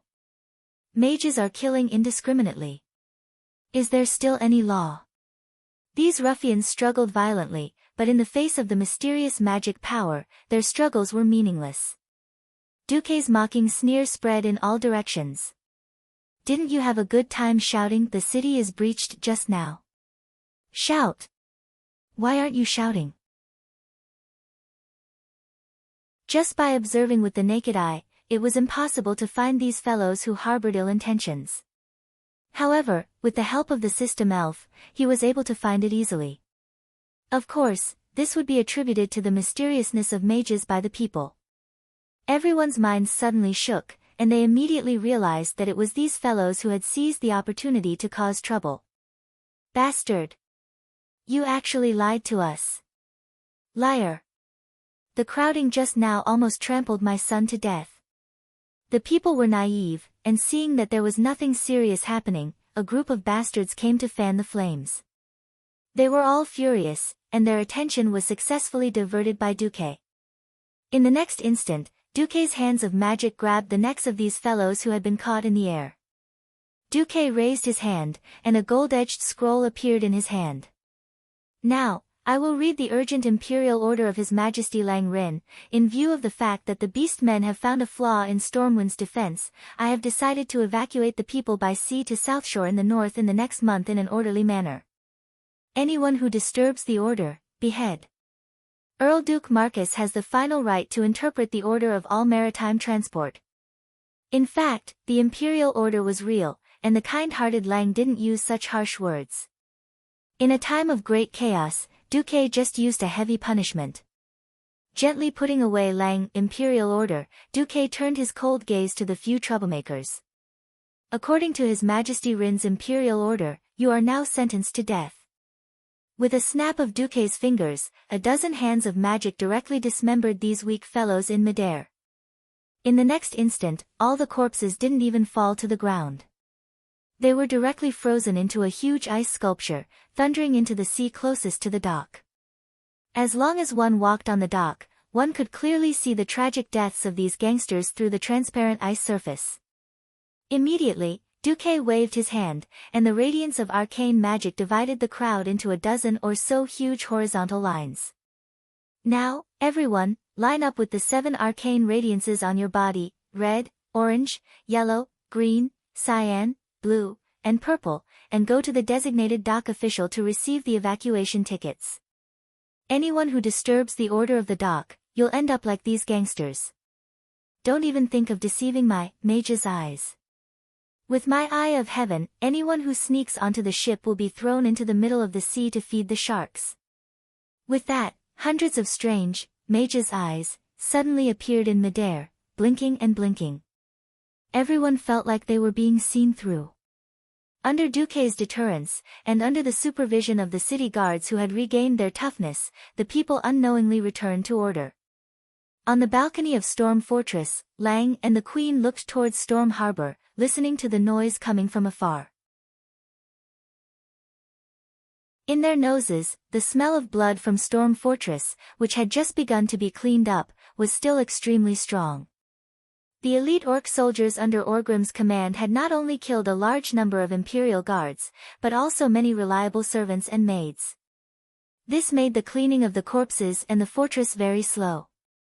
Lang's furrowed brows were almost dripping water. My dear, I'm afraid I'm going to lose this kingdom. Lang's brows were filled with gloom.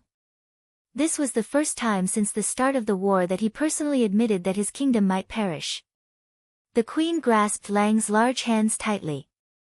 At least you still have me and William, loyal subjects like Andoin, Bolvar, and Duque. There are so many soldiers who trust you, and the people. There was a clear sadness in Lang's eyes. Any rational person would know that this is not your fault. Duque is right. This should be a crisis that the 7 human kingdoms are facing together. My dear, it's so good to have you. After kissing his lover, Lang turned around and entered the fortress. Then, he received news that Duque was dealing with the problem at the harbor.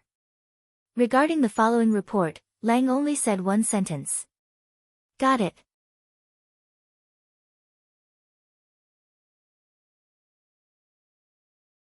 Chapter 157. Lang waited in silence for 10 minutes. When he knew that Duque had arrived, he came to the meeting hall and began the military meeting. Those nobles who had been clamoring before the start of the Battle of Stormwind City, even if there were millions of orcs, they would all die under Stormwind City, were all silent. Unsurprisingly, the topic changed from how to exhaust the orcs to how to evacuate. Evacuating was not an easy task. Even though women and children had been evacuated a few months ago, it was not that they did not want to evacuate, but there were simply not enough ships. No one blamed Duque. Without Duque, the situation might have been even worse. The simplest example was the new Stormwind port, which had a stone pier that extended all the way to the sea. Compared to the previous narrow military port and the fisherman's pier, the shipping capacity was more than 10 times greater. And shipping capacity, no one knew what Duque was thinking. Almost all the ships directly under Duque's command were typical large cargo ships. They did not even need to be modified, and could be used directly to carry people and goods. The spacious cabin and good ventilation made it like a can of sardines stuffed full of people, but there was still no major problem. Unfortunately, considering the distance, no matter how much the ships were overloaded, they could only transport about 5,000 people a day on average. At this moment, there were still more than 300,000 soldiers and civilians trapped in Stormwind City. It was no exaggeration to say that almost all the ships in the human world were here. Even if Stormwind Port and the shipyards of Kurtiras worked overtime to build ships, there would not be much increase in shipping capacity in a short period of time. The shortage of shipping capacity was the biggest problem in front of Lang. In history, Stormwind was also hit hard because of this reason. After Lothar's raid on Karazhan, because the orcs were advancing faster than in this world, all the roads were blocked. Lothar did not return to Stormwind City. When he rushed back, Lang had already been killed by Garona in a secret underground meeting hall under the witness of the little prince, Varian. Without a leader, and with the rubbish in the port, there were not enough ships. As a result, when Stormwind City was attacked by the Horde, more than 80% of the citizens who could not escape in time were slaughtered. Lothar brought less than 20% of the citizens of Stormwind and the orphans and widows left behind by Lang to Southshore. With no soldiers, no manpower, no weapons, and no supplies, Lothar was almost at the end of his rope. That was how Lothar, as a direct descendant of Thoradin the Great, announced that he would give up the throne of Thoradin the Great in exchange for the formation of an alliance to fight against the invasion of the Horde. In this world, with the existence of Duque, the course of history had been greatly changed. At the very least, Lang was still alive, and more than 300,000 citizens had been transported to Southshore. Regardless of whether Stormwind had lost just like in history, it was obvious that they had managed to preserve their vitality in this life. Due to the large number of citizens, and the fact that Duque had sent people there early on to prepare for large-scale construction, there were voices of dissatisfaction in both the Kingdom of Riptide Fortress and the Alterac Kingdom. They suspected that the people of Stormwind had come here and refused to leave. King Lang knew very well that Duque had reached his limit. However, evacuation was not something that could be done at will, nor was it a simple mathematical problem. 300,000 divided by 5,000, which was exactly 60 days to evacuate. Wishful thinking. Hundreds of thousands of orcs were eyeing the city covetously. Once the city was breached, all the remaining people would be instantly surrounded like dumplings, and no one would be able to escape. Only those who had evacuated in the first few days would be truly safe. The later it was, the more dangerous it would be. Now, including all the militia and city guards, there were at most 90,000 people. It sounded like a lot, but once the battle started, it would only take half a day to kill all of them. Stormwind City can no longer be defended. For the continuation and future of the kingdom, we unanimously suggest that the Honorable Queen and Prince William should evacuate first. Several dukes stood up together and were the first to advise. Upon hearing this, Noxus snorted coldly. Why should the Queen and the Prince evacuate first? Isn't it just because the mother and son don't evacuate, and you cowardly fellows don't dare to violate the taboo and evacuate first? If the upper beam is not straight, the lower beam will be crooked. If the upper beam is upright, the lower beam will be crooked.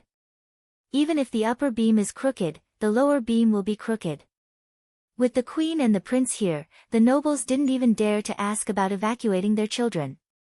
Now that Storm Fortress had almost fallen, it was the best excuse for them to do so.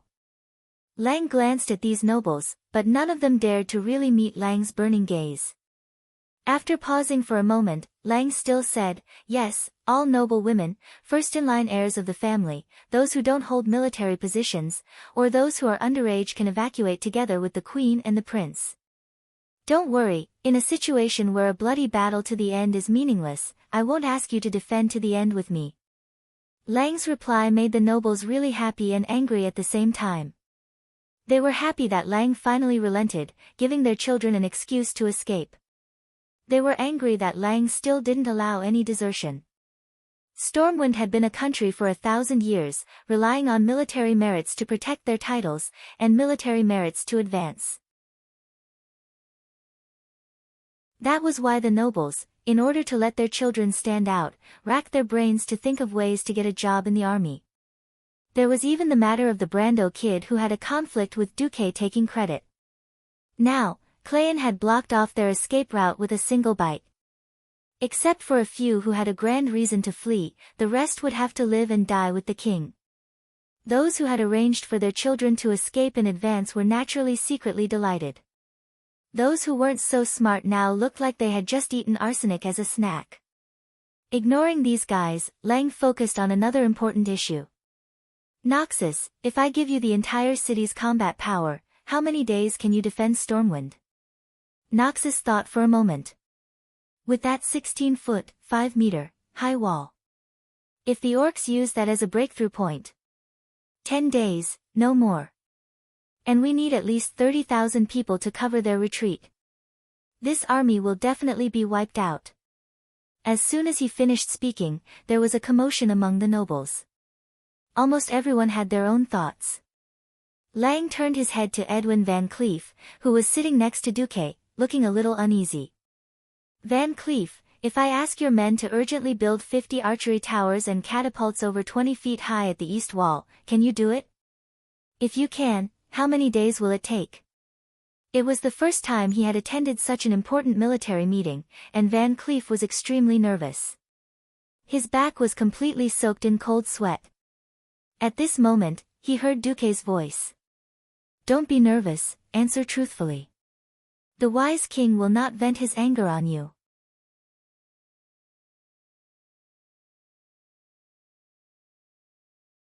Chapter 158. After receiving the affirmation from Lang and Duque, Van Cleef took a deep breath. To be honest, Sir Duque doesn't have much cement left. One of the important materials for cement comes from the Ungoro crater. We used Sir Duque's funds to collect it, but we only bought about 100 tons from the Stranglethorn Valley's Goblin Venture Capital Company. That's all they have in stock. The remaining materials are only enough to make 30 catapults or 80 arrow towers, and it will take at least 10 days. Nobles were not very knowledgeable, cultured, cultivated, and noble people. Apart from the strict etiquette training and the ability to read and write, the nobles in this era were no different from most ordinary people. Their geographical knowledge was limited to the nobles in the southern part of the continent. They did not realize that the Ungoro crater was on the other side of the sea, far away on another continent. Trash. If it's 10 days, the soldiers of Stormwind City would have been killed. On the opposite side, a duke slammed the table and rose to his feet, his angry voice almost frightening Van Cleef. Van Cleef was not the Van Cleef who was forced into a dead end in the future. At this moment, he was just a follower of Duque who was born as a stonemason. He did not even have the chance to determine how much trust and support Duque had in him. It was like a duck being driven onto a perch. The duke did not expect that Duque would go against him for the sake of Van Cleef, a lowly dog. He slammed the table, and Duque slammed it even louder. Bang! Almost all the guards of the Wang family thought that the enemy was attacking. Every guard put their hands on the hilt of their swords.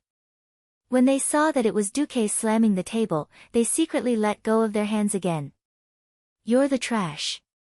You don't even know that the Ngoro crater is on the other side of the sea, and you're talking nonsense to my people. If there really was so much cement, I would have raised the entire wall of Stormwind City to 200 feet high. Orcs can't even fly in, let alone climb. Duque was telling the truth. In this world without modern industry, it was too difficult to make proper cement. The only thing they could do was to use volcanic ash as the main raw material for cement. That was why he had his eyes on the Ngoro crater and asked Van Cleef to collect materials through various channels. The truth was the most hurtful. Pfft. Obviously, Duque was scolding people, but many people were amused by Duque's counterargument. This kind of direct scolding of the other party's ignorance, and it even hit the mark. The resulting laughter made the Duke feel even more embarrassed. Another Duke stood up and said, "Very well, I would like to ask Sir Lothar, how long can you defend with these towers?" Lothar raised a finger. The limit is 1 month, and it's still the same thing. The troops in charge of the rear won't survive. Alright, let's go back to the original question. No, not back to square one. Duque interrupted the Duke. It's just 10 days. I'll fight for it. Duque patted Van Cleef on the shoulder. You can rest assured and let your men do their job. For some reason, Van Cleef felt like crying. In his impression, the nobles were all in cahoots with each other. There is nothing that cannot be solved by the exchange of interests. This was a famous saying among the nobles. For a moment, Van Cleef thought that the noble Earl Duque would not stand up for a lowly person like him.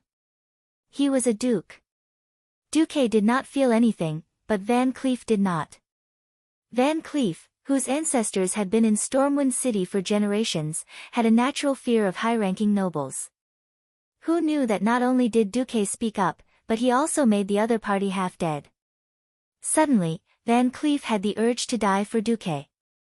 Now, not only did Duque take all the blame, but he also protected him. Tears welled up in Van Cleef's eyes. Not many people cared about Van Cleef's emotions. Everyone's attention was on Duque's words. 10 days. Are you sure? The sand in the hourglass is more expensive than gold. We are in a race with death. King Lang kindly reminded Duque. Oh, thank God. If you can do it, Duque, it will be a great help. Lothar, who had worked with Duque more often, was almost blindly optimistic. He did not know how Duque did it, but based on his understanding of Duque, he was sure that Duque would not make empty promises. Lang looked at the restless nobles and frowned. What are you going to do? The second Duke was obviously a little against Duque. In front of His Majesty's minister, no matter if it's for comfort or other reasons, lies are meaningless. Right now, we are discussing the lives and deaths of nearly half of Stormwind. We cannot allow a brat like you to speak big words. He was the king, and if necessary, he could force Duque's proposal through. But before that, it would be best if he could convince everyone. Duque stretched his body and leaned comfortably on the bench. He crossed his fingers and placed them on his abdomen. It seems that your people think differently from you. Last night, your butler found my subordinate, Makarov, and said that he wanted 2 more ships to transport your treasures. Ha, if you don't believe me, why did you find my subordinate? Everyone knew that Duque was putting 2 and 2 together. Believing that Duque could stall the orcs for 10 days and believing in Duque's fleet were 2 completely different things. But either Duque's political intelligence was zero, or Duque was doing it on purpose. At this time, he told Lang that it was these vermin who wanted to disregard the lives of Lang's most cherished citizens, and empty the precious cabins to transport the treasures. Almost at the same time, Lang, Lothar, Bolvar, and the other upright and outspoken nobles all had dark expressions. Ugh, oh, there's such a thing. Impossible. The Duke immediately denied it, but he immediately realized that he could not fool him. I've been busy with military affairs recently. Perhaps there really is such a thing. If there is, I will definitely punish that butler. He actually dared to use our noble name to do such a dirty thing. Ugh, Count Marcus, don't change the topic. Whether you can stall for 10 days is related to the survival of the entire kingdom. That poor butler would most likely become a scapegoat. After all, beating his dog was also a slap to his face. Duque did not care. He already had his own ideas about the nobles of Stormwind. Of course, the topic returned to the most important matter, the 10th day. It's very simple. Since the elven forest has already been occupied by those greenskins, then I'll just burn half of the forest. The moment Duque's voice fell, the entire place fell into a deathly silence. Everyone sucked in a cold breath. Duque was really daring.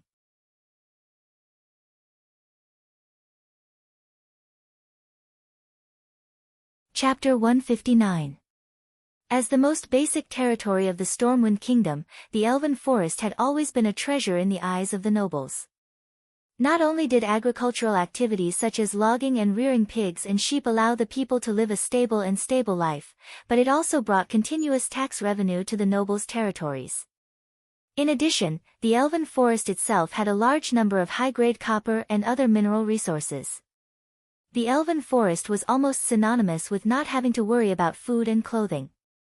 If it wasn't for the thousands of years that every inch of the forest had been transferred by successive kings, no fool would spend so much effort to develop the barren Red Ridge Mountains in the east, the dark Twilight Forest in the south, or the monster-infested western wilderness. In the meeting hall, everyone's first reaction was that Duque had gone crazy. They instinctively wanted to deny Duque. Their second reaction was that it seemed to make sense. What happened to the Elven Forest? Did it have anything to do with them now? No.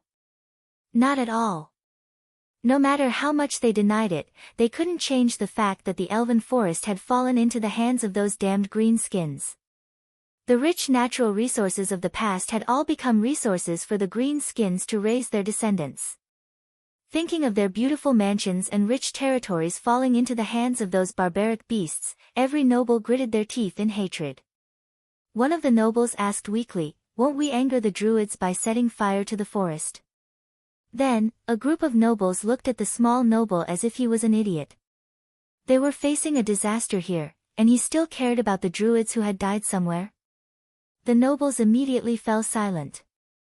Noxus was the kind one to ask, "What about the orc spellcasters called warlocks?" I received absolutely accurate information from my master. At the moment, the strongest orc warlock, Ghoul Dan, will not be able to fight for some reason in the short term. The same goes for the Shadow Council. So, as long as you give me a griffin, I'll be safe. Noxus suddenly realized that in the battle with the orcs, the human side was almost suppressed in all aspects. It wasn't just the factor of individual combat power, but also the lack of understanding of the orc warlocks. The Storm Royal family's mages were defeated in the battle with the Shadow Council, and the mages were almost dead in name. However, in recent days, there had been no orc warlocks attacking. Fortunately, this was the case. Otherwise, the only remaining Morning Star wizard in the country would have to protect Lang. With just 3 sky wizards, they would not be a match for the Shadow Council. Lothar nodded at Lang. Lang stood up. "All right, I approve of this plan. But I have only one request for you, Earl Marcus." "Your Majesty, please speak." Duque stood up and bowed. "You must come back alive." Lang said earnestly, "Stormwind is on the verge of destruction, and it's not just you, Duke Marcus. For a 15-year-old like you, you've done enough, that's good enough. If the kingdom's fate is to be destroyed, I will calmly accept it. But in the future, when we rebuild Stormwind from the ruins, we still need young people like you to contribute." Hiss. Almost every noble sucked in a cold breath. If it had been anyone else, they would have at least given a military order, saying that if they did not complete the mission, they would die for the country. Now that it was Duque, Lang was actually so lenient that he did not even hesitate to bet on the kingdom's early destruction. How much did Lang value Duque? Such royal favor was unheard of. Even when Medivh was still alive, Lang had never pampered a Medivh so much. But thinking about it, it was normal. At this point, did Dooku still need to prove himself? The youngest sky wizard, the richest merchant in the world, the sea king who held the kingdom's lifeline, the hero who killed the demon king Sargeras, saved the queen and the prince, and was the king's great benefactor. If not for the fear of not being rewarded in the future and being blocked by the nobles, Dooku would have been a duke by now. Even so, everyone in the noble circle knew that Lang had already greeted the only Morning Star wizard. As long as the situation stabilized, Dooku would inherit Medivh's position in the kingdom and become the chief court wizard of Stormwind. Dooku's rise was unstoppable. Before Dooku returned from Karazhan, no one was confident. Now, many nobles had secretly decided that if Dooku's plan to stop the orcs for 10 days was successful, they would completely tie Dooku to their family's war chariot. Compared to other nobles, King Lang had a fatal shortcoming: the royal bloodline was too thin. It was not only because he was not a direct descendant of Thoradin the Great, but also because Lang did not have any siblings. Similarly, the only heir was Prince Varian. The queen did not have a child with Lang. But other nobles were different. Wasn't it just a noble daughter?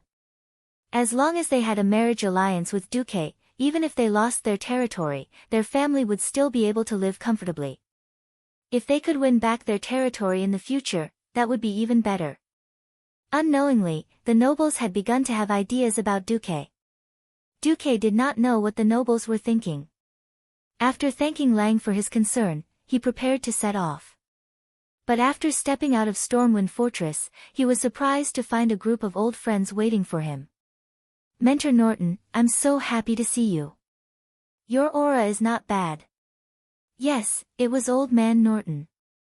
Darnielle and Itana were also beside him. Dooku noticed that these two former magic apprentices were now wearing the formal robes of the Royal Wizard Guild. You've advanced?" This time, Dooku was really surprised. Darnielle smiled foolishly. Itana once said, "If you don't rise in war, you will perish in the flames of war." I just advanced to a level 1 Earth Mage last week. Itana advanced 2 months before me, and is now a level 3 Earth Mage. The freckled Itana gave Dooku a standard ladylike bow, her face still a little stiff. "Mentor Norton said that we should be able to help you." Old Man Norton came over and took Dooku's hand affectionately. "Don't refuse, Dooku. This old man's old bones are about to fall apart. I'll thank the heavens if they can survive this battle. They have no future with me. Today, I'll throw away my old face. If you don't accept them, I'll kneel here for everyone to see." Don't. Dooku knew that the old man was serious. Darnielle and Itana, who were born as commoners, had long been labeled as Dooku's. If Dooku didn't want them, these two really had nowhere to go. Dooku turned to face the two. "Okay, enough with the pleasantries. You two will follow me from now on. I want to ask you, do you want to become my followers? Or are you my henchmen?" Darnielle scratched his head. "Is there a difference?" Itana kicked Darnielle lightly. "Of course I want to be a follower."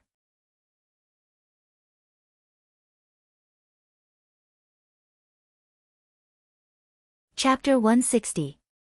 As for followers, it had nothing to do with nationality, religion, or even race.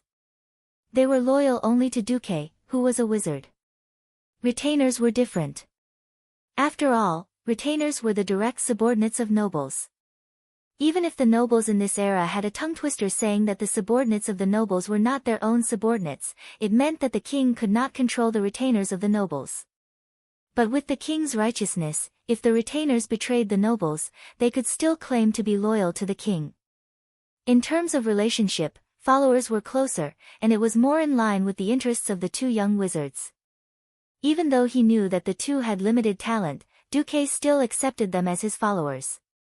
This master-follower relationship was also a perfect ending to the fateful encounter they had when they first came out of the Northshire Monastery together. "Alright, I'll give you a mission now." After settling the matters in Stormwind City, Dooku did not move out that night. He had a good sleep.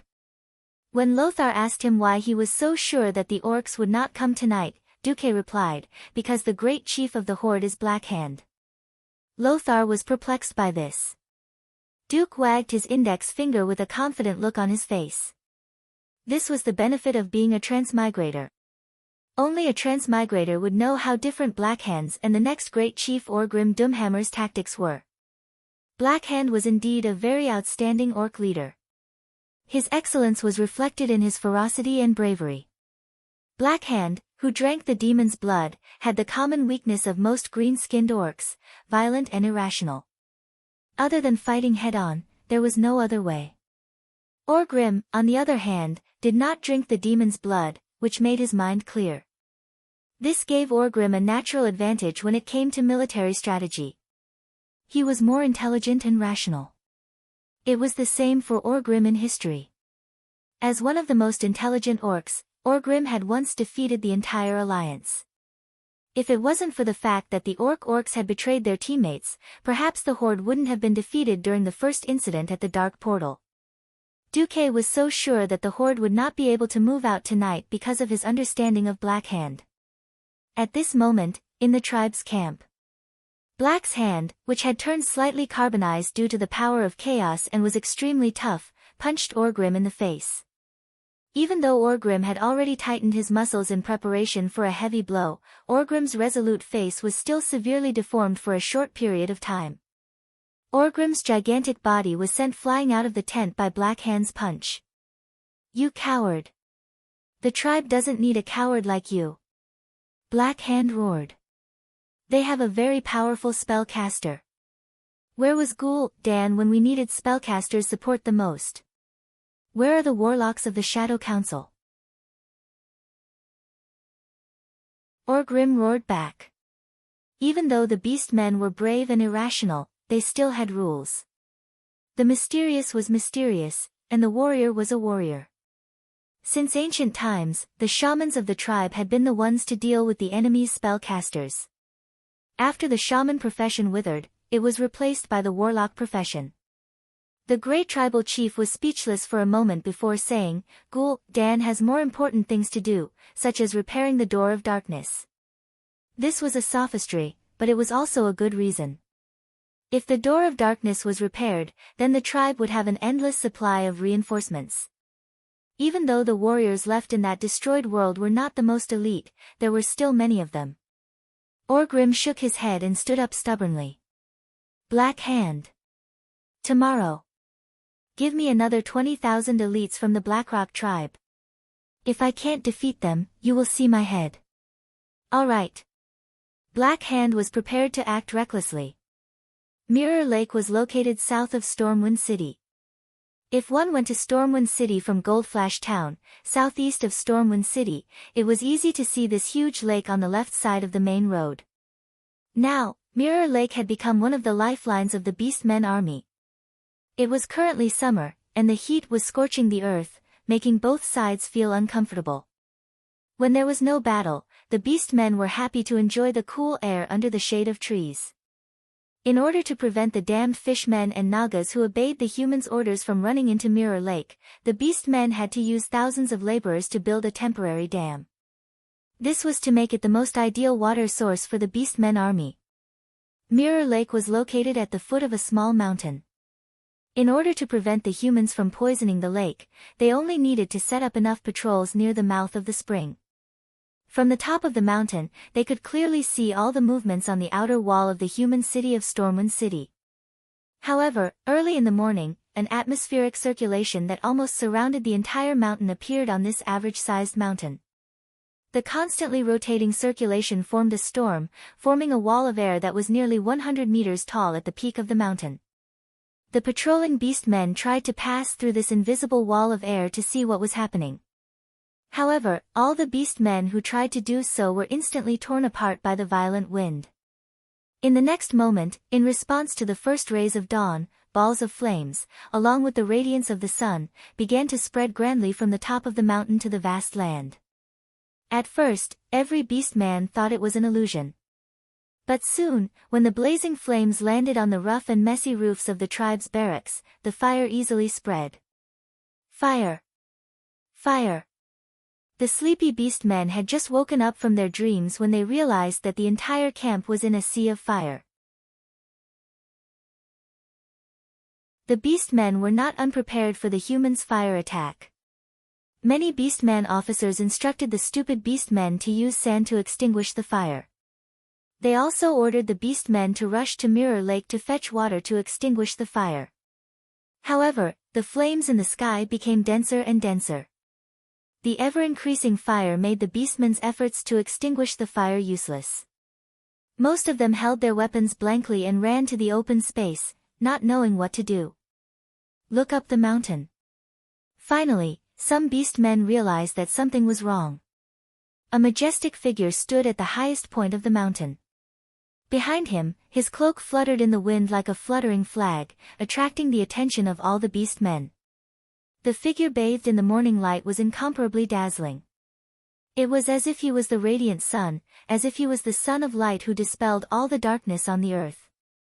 Under the illumination of the morning light, the silver spell formation hanging in the air beside him had every fine line and every mysterious rune dyed with a layer of brilliant gold. Countless fireballs shot out from the spell formation, drawing red arcs in the sky that symbolized death and destruction, and fell to the ground in a shocking manner. The endless flames turned the entire land into a sea of fire in the short span of a dozen breaths. Orgrim rushed out of the tent and looked at the mysterious and terrifying figure. He squeezed out a few words through gritted teeth. Duke Marcus.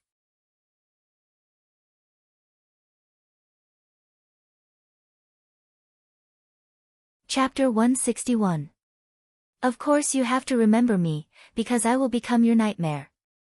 The words spoken by Duke in the orc language were still echoing in Orgrim Doomhammer's ears. It was like mockery, but it was also like a nightmare that he could never escape from.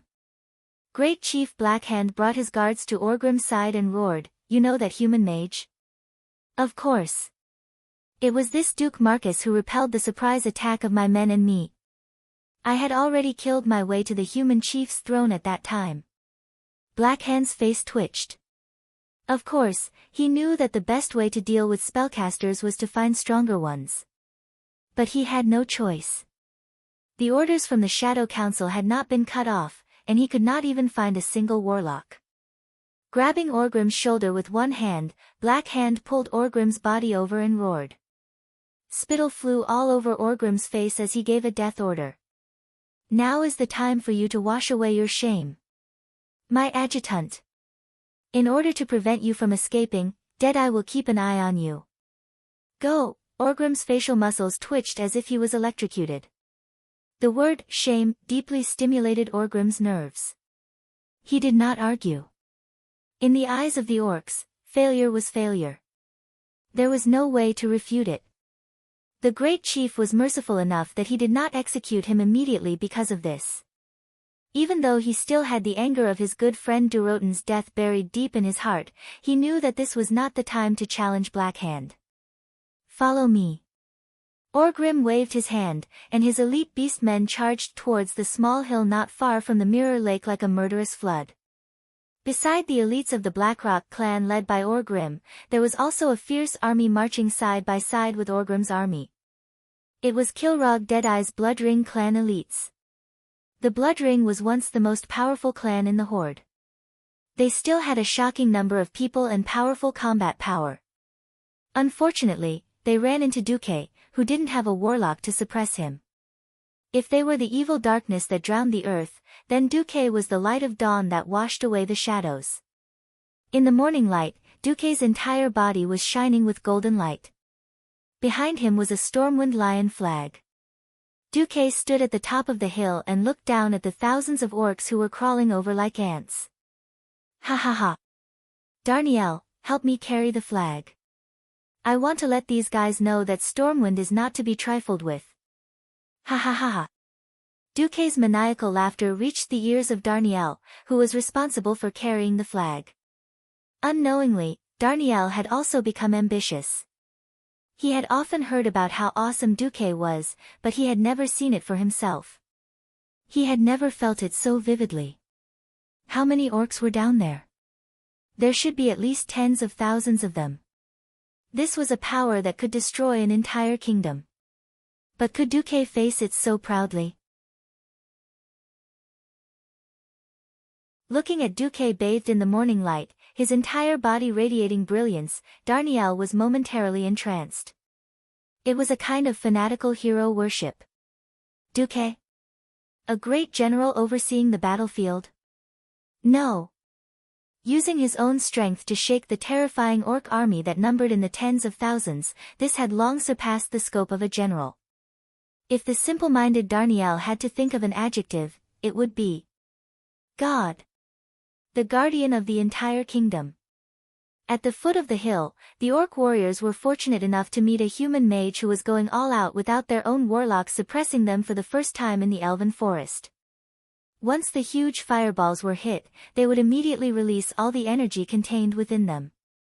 The terrifying impact easily tore apart the grass and blew up the tree roots. The sputtering flames spread directly to the orc warriors. Fear of fire was the instinct of most creatures. That kind of burning sensation that exceeded the limits of the body wasn't something that every warrior could easily overcome with courage and surmount. 36 huge fire magic formations continuously tilted the water tank-sized fireballs. This was a firestorm that was even more intense than a meteor shower. Many orc warriors were blown into the sky by the fireballs. They fell and howled before being swallowed by the flames. In no time, they became corpses that emitted a disgusting burnt smell. The flames from the explosions continued to shine. Darnielle, who was behind Duque, could not help but narrow his eyes. Not far from his field of vision, even though many orcs were burned alive, more orcs had already entered the final charge. Their line of defense was spread out in an arc, neither too closely packed nor too sparsely spread out as they surrounded Duque. Of course, the 40-degree incline of the mountain path had slightly slowed down their speed. But for orcs who could climb mountains as easily as eating and drinking, this was not too much of a problem. Their advance did not slow down at all. "Cover your ears," Duque suddenly said. Darnielle did as he was told. In the next instant, a long river of flames suddenly appeared at the foot of the hill, immediately cutting off the orcs from entering the field. Then, there was a series of explosions. Those were the cannonballs that Duque had scattered on the hill in the morning. Because of this, Stormwind's few griffins were exhausted. Because the horde had found a new direction to attack the city, the cannons placed at the main gate of Stormwind City had all lost their purpose. With limited transportation, these cannonballs could not be pulled away, so it was better for Duque to play with them.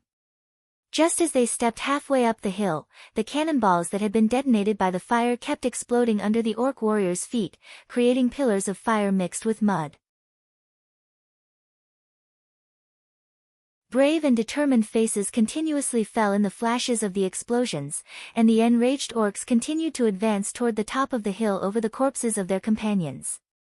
They were still nearly 300 feet away from Duque. At this distance, the orcs could not do anything to Duque. But Duque could rely on his control of the elements in the surrounding sky to open up all the arcane fire magic circuits without hesitation, pouring magic onto the hill.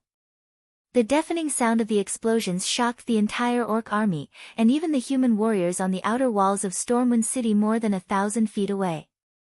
Even if it was the lowest level of fireball, the impact it caused was quite shocking. The exploding fireball almost overturned the ground. On the originally lush hill beside the Mirror Lake, every branch was broken by the blazing heat wave.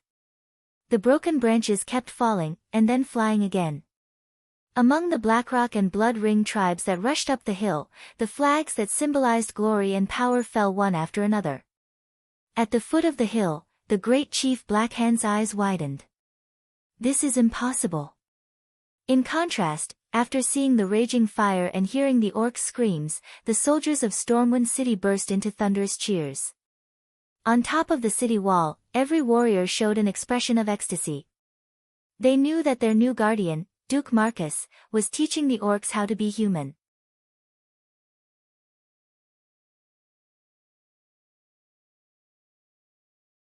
Chapter 162. A normal wizard's fireball spell would not be as exaggerated as Duque's.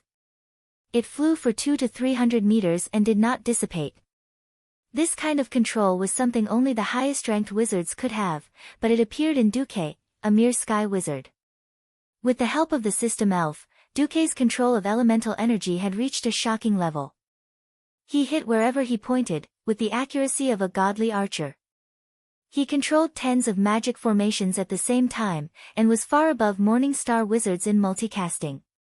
Even though the orcs were no longer charging blindly like targets, and even though they had started to learn to move irregularly to avoid the fireballs. But the continuous torrent of fireballs still did not miss their target. Often, a fireball that did not hit the orc in front would hit the one behind due to the line of sight of the orc in front or some other reason.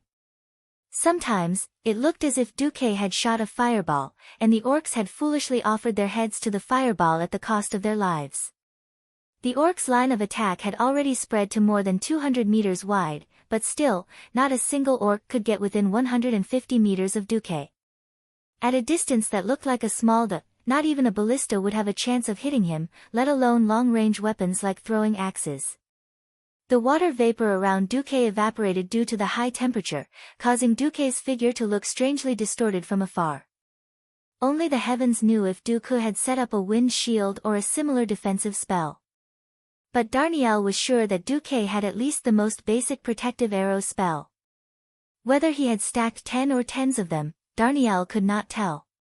The concentration of elemental energy around Duque's body was so high that it was almost tangible. It could be said that Duque alone covered half of the battlefield. He had practically suppressed the orcs' attacks in all directions. This had completely surpassed skill, and was already in existence at the level of magical art. A magician is a source of firepower. Duque was a perfect example of this. Darnielle, who was behind Duque, was dumbfounded. A kind of involuntary worship and awe filled Darnielle's chest. Even though he knew that he would never reach the level of a sky mage, Darnielle could not suppress his yearning. So my master will definitely reach, no, even surpass the level of the previous guardian god, Medivh? Is he a super mage? Darnielle suddenly felt that it was worth it to die for Duque after witnessing this scene. It was supposed to be a one-sided massacre, but the whole situation was broken after a huge red figure appeared. In history, the next great chieftain of the horde, Orgrim Doomhammer. The muscles around Duque's eyes twitched. He already knew that Orgrim had an exaggerated resistance to the elements, especially the fire element. It was obvious that Orgrim was going all out.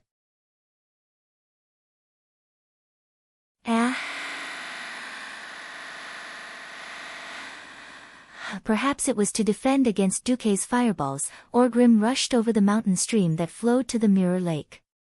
Orgrim's condition was clearly abnormal. Even the phrase, large strides, was not enough to describe his berserk state. With the hammer of destruction, that weighed at least 200 to 300 pounds, Orgrim ran as if he was flying. Every step he took covered more than 5 meters. In the eyes of humans, this was the distance of a triple jump. But for Orgrim, who was more than 2.5 meters tall, this was only the level of sprinting. What was even more frightening was the abnormality under his feet. Duque saw the steam billowing everywhere. Damn, are you an electric perm? Duque had long since given up on using fire spells to deal with Orgrim. With a wave of his hand, 36 magicians' hands appeared in the air 20 meters around Orgrim. There were 6 of them in a group, and they activated Arcane Impact. 2 seconds later, Duque was dumbfounded again. Ineffective. Ineffective. Completely ineffective. The surging arcane energy that was highly compressed crashed into Orgrim's body.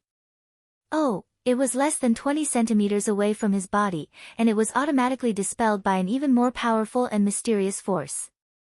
This was a move that could send Orgrim flying again and again in the last battle, but now it was completely ineffective.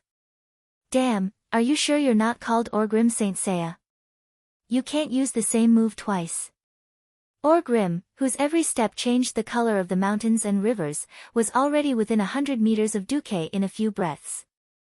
Duque frowned and clasped his hands together. Instantly, the elements in the air changed again. Ha! With a light shout, the entire mountain spring froze under Duke's feet. The cruel cold air flowed along the flowing stream and froze the entire stream in an instant. Countless icicles abruptly extended along the river like a hedgehog. The high-speed icicles were sharp enough to pierce through any mortal's body. Arctic Wave, this was a self-created spell that Duque had modified from Darson's cold prison. Although it was not complete, Duque was confident that it could stop Orgrim. Duque succeeded. Although Orgrim's body was emitting heat, it was obvious that he was not used to the icicles that had physical properties. The high temperature continuously melted the icicles, but each icicle would pierce his body first, creating thumb-sized bloody holes. Faced with more and more icicles, Orgrim was surrounded. At this moment, another Beastman hero arrived, Kilrogg Deadeye. As the chieftain of one of the 7 largest Beastman tribes, Kilrogg's strength was definitely top-notch. If not for his old age, Duque was willing to bet that this old beastman's combat power was at least at the level of Black Hand. In front of Duque, Kilrogg displayed agility that was comparable to that of a night elf. Yes, agility. If Orgrim was said to be more like an angry lion, then Kilrogg was now an agile cheetah. He actually stepped on the blunt side of the icicles that Duque's icicles had pierced out, as if he was flying towards Duque. Multicast, activate. This was not a spell that Duque had asked the system elf to cast, but Duque's own true multitasking. Its power was more than a level higher than the system elf spell. Blizzard, and Wide Area Icicle. For the first time, Duque showed the world his shocking magic circuit. No matter how agile Kilrogg was, he could not be immune to this kind of omnidirectional magic attack. For a moment, his figure also froze. Kilrogg was so anxious that he croaked. The beastmen behind him still wanted to rush forward, but they were suppressed by the system elf's hand of magic and the magic formation.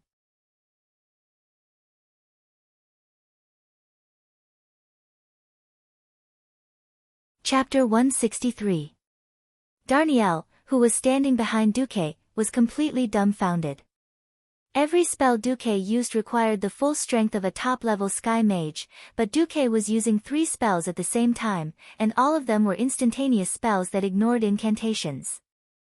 And judging from the status of the 2 orcs, they should be of high status. Boss, who are they? In private, Duque insisted that Darnielle and Itana call him boss. Oh, the chief of a top-level clan and the next chief of a tribe, replied Duque casually. Darnielle's face immediately turned green. Thanks to Garona's dissemination of tribal knowledge to the middle and upper echelons of Stormwind, most of the middle and high-ranking officers, as well as mages like Darnielle of the royal family, knew the general strength of the other side. It was generally accepted that the commanders of human armies could not defeat the chiefs of top-level clans, but could generally fight to a draw with the chiefs of second-rate clans. This was based on the many cases where the human armies were stripped of their numbers. It was simple, they were killed and their flags taken. In the many large-scale battles between Stormwind and the Horde, there were tragic cases where the commanders were killed and their flags taken.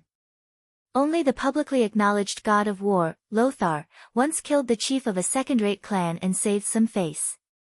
But this did not stop Lang from ordering the retreat of the army. A flag taken by the enemy was a disgrace, and a disgraced flag could not lead the soldiers to victory. This was an ironclad rule left behind by Thoradin the Great. So, when he saw Duque single-handedly suppress the 2 famous heroes of the tribe, Darnielle's mouth opened so wide that an egg could be stuffed inside. But good times did not last long, and Duque immediately exclaimed, "Holy shit!" Darnielle did not know what this meant, but he knew that it was definitely not a good thing. Duque had indeed almost died. If not for the system elf constantly scanning the surroundings for him, why did mages need a large number of followers? The powerful firepower of the mages formed a stark contrast with their weak vitality. If he didn't have a magic shield or an ice shield, even if the weakest militia stabbed him with their pitchforks, Pharaoh would still die. This forced mages to keep their distance when fighting against warriors. It was already very difficult for Duque to deal with 2 chieftain-level heroes. Those 2 superhuman fellows were simply unreasonable. But an even more unreasonable fellow was yet to come. The system elf had given him the highest level of warning. A huge red exclamation mark appeared on Duque's retina, pointing straight to the left side of the mountain. It was a series of footprints that were very, very far away. If it wasn't for the system elf's special marking, Duque wouldn't have realized that this was a series of footprints made by a single person, because each footprint was at least 10 meters apart. There was no one in his field of vision, but the system elf used a simple and direct method to outline a sturdy human figure with a red frame. And this figure was approaching Duque at high speed. Ha! Duque shouted, and with a wave of his left hand, an ice tornado filled with freezing air suddenly swept towards the seemingly empty space. A burly human figure was forced to appear in the air. An orc sword saint. This was an orc with a crimson flag on his back, a large brown-black strange bead around his neck, a white beard fluttering in the wind, and a long single-edged sword in his hand. Duque recognized who he was at a glance. Samuro. He was an orc born in the Orc Fire Blade clan with unparalleled martial arts. In history, he had experienced the First and Second War at the Dark Portal. Samuro was an expert in stealth, and his stealth skills were displayed to the extreme in the Battle of the Elven Forest not long ago. 34 commanders of the Stormwind Kingdom had lost their lives in his hands, including 2 generals and 1 deputy commander. The Fireblade clan was a famous sword saint clan among the orcs, and this clan had given birth to countless sword saints. Unparalleled combat talent, agility, and destructive power were incomparable to ordinary warriors. Almost all orc warriors had an inexplicable admiration for the sword saints. The moment Samuro's figure appeared, the orc army that was still unyielding and trying to get close to Duque let out a thunderous cheer. This cheer seemed to make Kilrog Deadeye lose his composure. With a fierce roar, his body grew by a full 30 centimeters. If Orgrim was said to have transformed into a berserker, then Kilrog was said to have increased his speed and magic resistance. The effect of the freezing air from the blizzard had on him was reduced by 70% in an instant. Samuro's figure disappeared into the air again. Without a doubt, he must have activated the invisibility effect of Gale Step, and pounced towards Duque. In an instant, the famous heroes of the 3 tribes charged over together. Boss? Darnielle called out in a questioning tone. In the plan that had been set before, Duque was to run after setting the fire. But when to run was still Duque's call. Duque knew very well that in a one-on-one situation, he would be at an absolute disadvantage against any one of the 3 horde heroes. Duque couldn't understand the physique of the orc hero that could increase his magic resistance no matter how hard he scratched his head. Was this the 20% mutation in the world that didn't match Duque's impression? Or was it the level suppression brought by the orc hero? This was a very serious question. It was related to whether Duque would take a detour when he saw the horde heroes in the future, or find a way to kill them directly. Heroes couldn't be replicated. Heroes with leadership abilities were even fewer if they were killed. At this point in time, before the appearance of the first-generation paladin, the humans really only had one Anduin Lothar to support the horde, which was full of fierce warriors. In fact, before Bolvar for Dragon became a paladin, Bolvar's strength was only second-rate. If possible, Duque still wanted to see if he could kill 1 or 2 horde heroes. At the very least, he wanted to find out if their abilities were different from what he remembered. Duke stretched out both of his hands, as though he was pushing open an abnormally heavy door. When he completely opened his hands, his entire body spread out, and an incomparably huge cover, with a blizzard constantly revolving around it, appeared impressively on the entire mountain top. When a mage's ice barrier was expanded 100 times with the support of unimaginable magic power, what would it look like? The answer was the ice barrier in front of him. An enemy that entered the barrier would be affected by a certain speed reduction effect and a certain chance of being frozen into ice.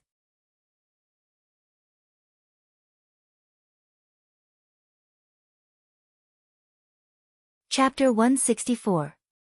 The situation in front of them made the 3 tribal heroes frown. Enter? Or not enter? This was a serious problem. Enter.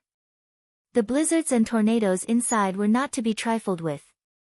Looking at those sharp icicles spinning non-stop, anyone would have goosebumps. Not enter. Tens of thousands of tribal elites were watching. Great Chief Blackhand had even given a death order. No matter how many people died, they had to tear this human mage into pieces. Retreat? Samuro, Kilrog, and Orgrim, who had reappeared, looked at each other. Unexpectedly, it was the Orc Sword Saint who made the first move. Abandoning the invisibility effect of Gale Step, the Orc Sword Saint jumped directly into Duque's huge ice shield that was more than 100 meters in diameter. He waved his long sword and began to spin violently. Samuro's wild eyes were filled with endless killing intent. Duque must die. Any human who dared to challenge the glory of the tribe must die. They must use the most tragic blood sacrifice to pay tribute to their compatriots who were burned to death by magic flames. The sword flashes were dazzling. The unparalleled spinning sword flashes were like a whirlwind, turning into a storm in a very short time. It was a tornado made of sword energy. The damage of the terrifying sword flashes even exceeded the reach of swords and knives, forming a sword energy that continuously cut at Duque's shield. Darnielle held the flag behind Duque in shock and muttered to himself, "What skill is this?" Blade Storm, the signature skill of the Fireblade clan's Sword Saint. Duque sneered. Duque could almost close his eyes and write down the Sword Saint's combat skills. If this is all you have, then go to hell. Yes. Duque had his eyes on Samuro. Unlike Kilrog and Orgrim, who had powerful physiques, Samuro was indeed powerful. The biggest difference was that Samuro was an assassin, while those two cockroach-like fellows were warriors. From a certain point of view, the Sword Saint was similar to a mage. They both had the strongest attack and destructive power, but their bodies were extremely weak. No, the Sword Saint was even more extreme. After increasing his speed and attack power, the Sword Saint only had mirror image as a life-saving skill. He relied on the many doppelgangers to confuse the enemy. Duque was least afraid of mirror images. With the system elf scan, Duque would always be able to tell which was the real body and which was the original in the shortest amount of time. Of course, Duque had a simpler and more violent method. In the next second, he abruptly raised his left hand high up. After his left hand snapped his fingers in an extremely pretentious manner, his left hand suddenly swung down to the left. This was a new move that was created by combining De Song's Freezing Hell and Ice Ring, Rapid Avalanche. With a wave of his arm, the entire area within the ice barrier, apart from Duque, Darnielle, and the area 10 meters in diameter behind them, was instantly frozen. In the beginning, Sacred Sword Master Samuro wanted to rely on his high-speed rotation to withstand the cold air. However, he immediately discovered that his rotation was becoming slower and slower, and his movements were becoming more and more sluggish. He was like a spinning top that was about to lose all its kinetic energy. Not good. For a moment, Duque almost thought that he could kill Samuro in a second. When Duque opened his right hand and made a clenching gesture, he was about to use a giant ice hand that appeared out of nowhere to grab Samuro and crush him to death. That was when Orgrim made his move. The giant square-headed hammer, Hammer of Destruction, came crashing down, and a crack in the lava that could be seen with the naked eye blasted through Duque's ice barrier. Coincidentally, it allowed the violent heat to enter Samuro's blade storm that was about to stop in the next second. After the high temperature was transmitted, Samuro suddenly had enough energy to resist Duque's cold air. The blade storm that had almost stopped once again displayed its shocking destructive power. The high-speed rotating blades brought with them an extremely high temperature that was enough to evaporate all the water in the surrounding air. They actually ate away at least a quarter of Duque's barrier in an instant. Duque's face darkened. I knew that Hammer of Destruction wasn't some blue-quality item that was sold at a roadside stall. Duque cursed. As Orgrim's famous weapon, Hammer of Destruction, was never a nameless weapon. After being immersed in lava all year round, Hammer of Destruction, had an extremely exaggerated fire elemental energy. However, Hammer of Destruction wasn't at its peak yet. Just like Lothar's King's Sword, when a certain weapon condensed the will and faith of millions of people in an entire race. Even if that weapon itself was made of ordinary iron, it would be upgraded to at least the level of a demigod weapon. Not to mention that, Hammer of Destruction itself wasn't an ordinary weapon. It wasn't an exaggeration to say that after becoming the chief of the tribe, Orgrim's strength would at least double. In the next moment, Kilrogg charged over. With two short axes that were less than half a meter long in his hands, Kilrogg Deadeye immediately turned into a berserker. His axes carried some kind of strange power. Every time he swung them at high speed, they could actually reduce the frost aura in Duque's barrier at a high speed. Duque's already darkened face became even darker, not much better than the bottom of a pot. F***CK. All of the Horde's heroes are F***King perverts. I'm not going to play with you anymore. Darnielle, let's go. A real B***TCH should be won with the B***TCH, using the B***TCH to hurt people from thousands of miles away. When the three Horde heroes revealed their trump cards, Duque immediately realized that this was only part of their trump cards. It was still too early for him to kill them. That was why Duque ran away without saying a word. He grabbed Darnielle and retreated. Because they were looking up from the mountainside, the three Horde heroes were shocked to find that Duque had actually hidden a griffin not far behind him. He had no intention of fighting to the death with the Horde heroes. Duque turned around and rode on the griffin behind him.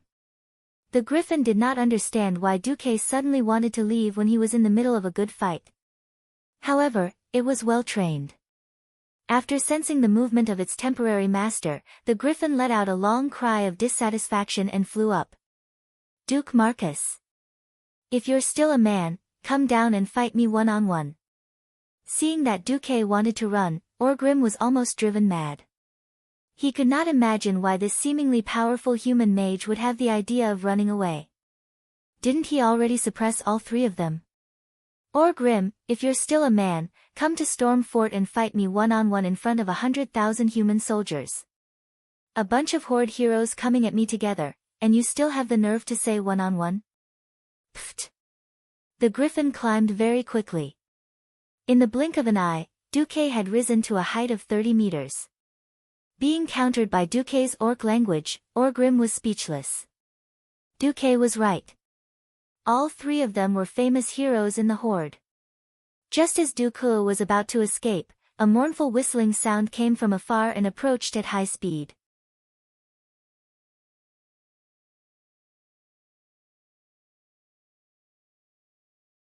Chapter 165. Bullet time was a ridiculous thing, but with the help of the system elf, Duque managed to do it. The time around him suddenly slowed down 100 times, and the thing that had almost reached the speed of sound was finally reflected in Duque's retina under the almost stagnant time. It was a strange, huge single-edged axe. The edge of the axe looked like a huge hook, or an elephant's trunk.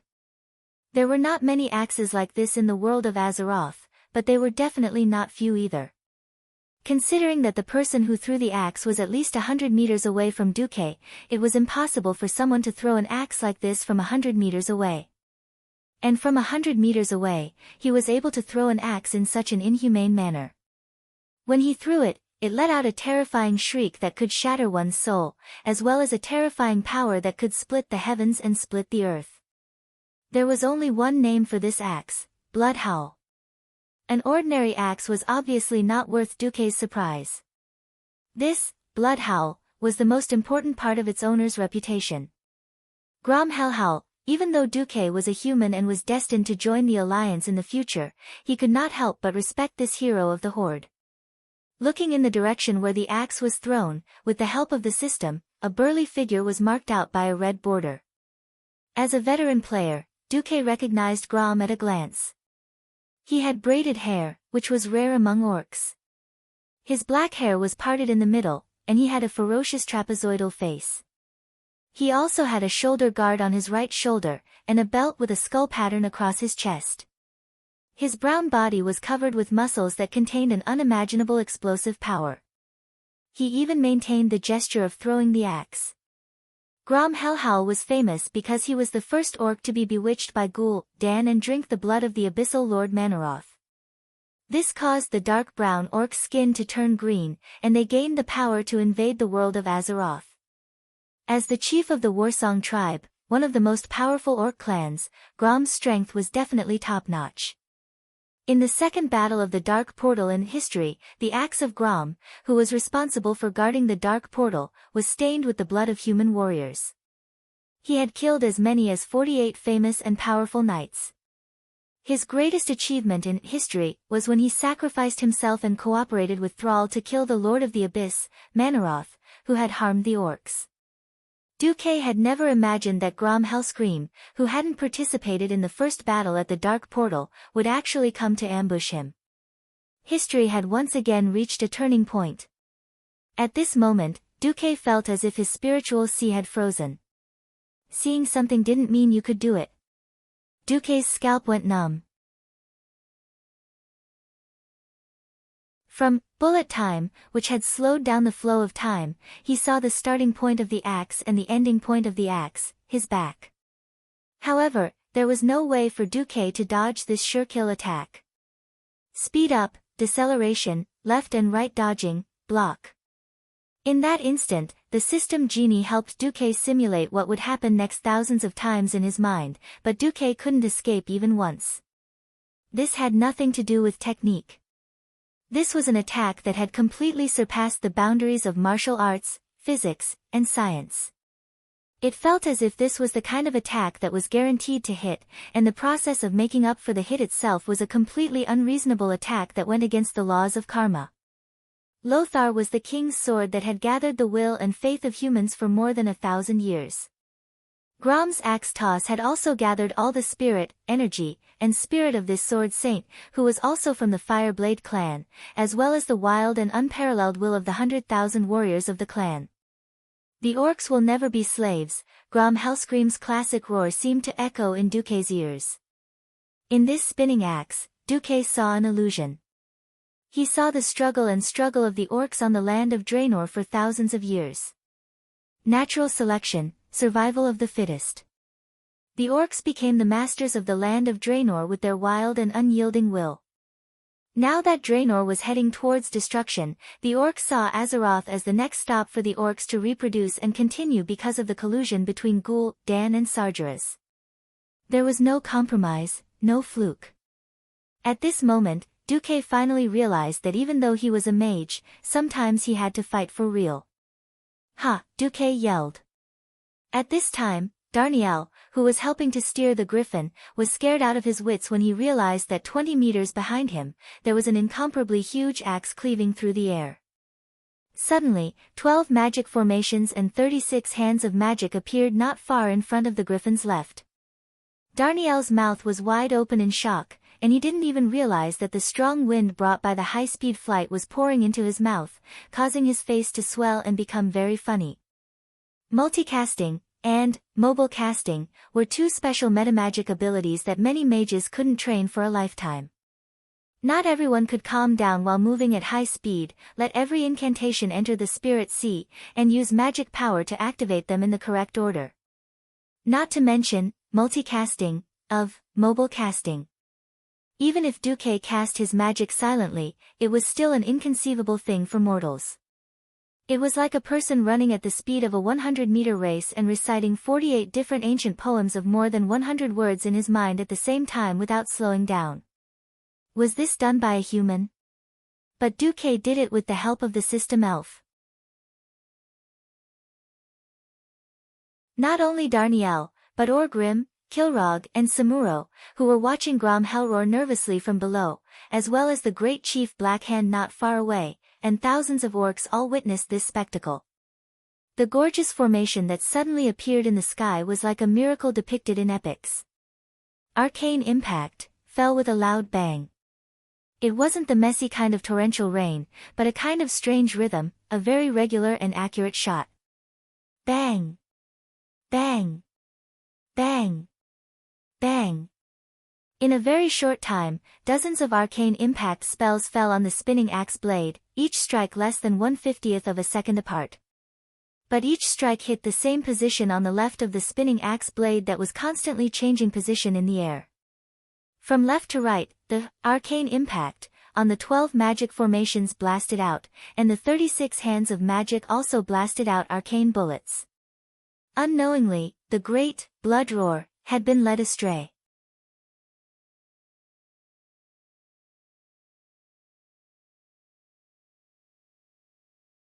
Chapter 166.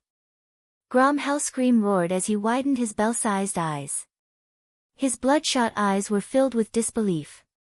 Unlike the other boorish beast men, Grom came from the Fireblade clan, which emphasized technique, willpower, and will the most. This clan produced many sword saints, and their battle philosophy was different from most of the beast men. Grom clearly knew that the strike he had absolute confidence in had been led astray. The slightest error could lead to a huge difference. The slight deviation was accumulating, and the miraculous combo was transmitted back to him from the blood roar that was connected to his mind. Even if there was a 10-foot thick wall in front of him, Grom was confident that he could break through it and land the axe on the enemy's back. He had miscalculated. This mysterious human wizard that he had never met before had shocking techniques that left him in awe. Even though he was watching from afar, he could understand what Duque had done. The axe, which was powerful enough to split a mountain and split the earth, felt like it was chopping paper. Every layer of paper slightly weakened the power of the axe. Bit by bit, like water dripping through a stone. However, Duque's method was even more extreme, and many times more precise. The 3-digit mid-tier spell combo had caused the fatal blow to deviate. Sigh. Grom Hellscream roared as he let out a long sigh. The sigh was so soft that it was almost inaudible. Grom, who never lost confidence, suddenly felt an irresistible sense of helplessness. In order to win, he had poured the willpower of his entire clan into blood roar. It felt like it had forcefully twisted the cause and effect of fate. However, his opponent had easily brought fate back to its original path. Just like how water flowed downwards, the sun would always rise after a long night, and the year was divided into 4 seasons. This axe, if you say it will hit, it doesn't count. If I say it won't, then it won't. As countless orcs looked up, the famous blood roar finally deviated from its original path and brushed past Duque less than half a meter away from him. The griffin Duque was so shocked that it lost a few feathers, and Darnielle was so scared that he almost peed his pants. However, they did not cause any real damage to the detestable Duke Marcus. Ha ha ha. Ha ha ha ha. The griffin flew higher and higher. In just a few breaths, it had already soared into the clouds, turning into a small black dot that was almost invisible to the naked eye. It only left the bitter orcs with a string of wild and arrogant laughter. Almost every orc's face was black. Perhaps it was because of the smoke, or perhaps it was simply because his face was black. There was such an earth-shattering explosion 1,000 meters away. There were raging flames, thick smoke, and clearly audible screams. It would be strange if the human guards on the outer walls of Stormwind City could not hear or see it. Looking at the griffin descending from the clouds again, looking at Duque's iconic wizard robe on the griffin, the defenders could not help but let out deafening cheers. Well done, Earl Marcus. Kill those green-skinned people. Burn, burn, burn. It's better to burn them all to death. Sir Marcus, you are our patron saint.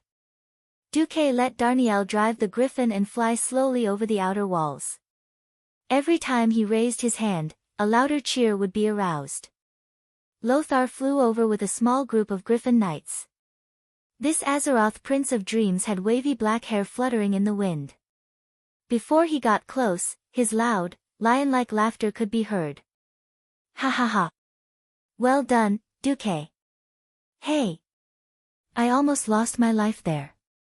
A few of the chiefs in the tribe probably hate me to the core. It's fine. Even if you were really trapped there, I'm sure I can bring people to rescue you.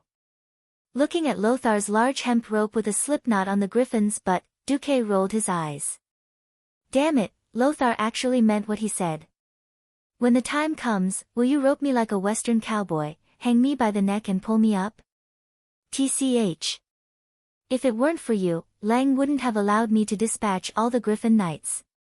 Duque suddenly felt a burst of warmth in his heart. A line of griffins flew to the inner city wall of Stormwind City, near the flight point on the east side. The griffins spread their huge wings and began to slow down. After a few flaps, their sharp claws made a sharp sound on the thick hay. Before the griffin came to a stop, Lothar had already nimbly flipped over. But there was one person faster than Lothar, Storm King Lang. How was the battle? Lang asked impatiently. It's fine, the beast men will get lost for the time being. Are you sure? Lang's face was filled with undisguised surprise. Of course. Duque's voice rose an octave. Not only did I burn most of their tents, but I also added some seasoning to their only water source. Seasoning? Almost at the same time, the great chief of the tribe, Blackhand, could almost be renamed to Blackface. Report, the water source has been poisoned. Poisoned? How can running water be poisoned? Beside him, Kilrog angrily asked the captain of Blackhand's bodyguards. I don't know. But the water flowing down from the mountains is green. My men have personally confirmed that the beasts will die after drinking it.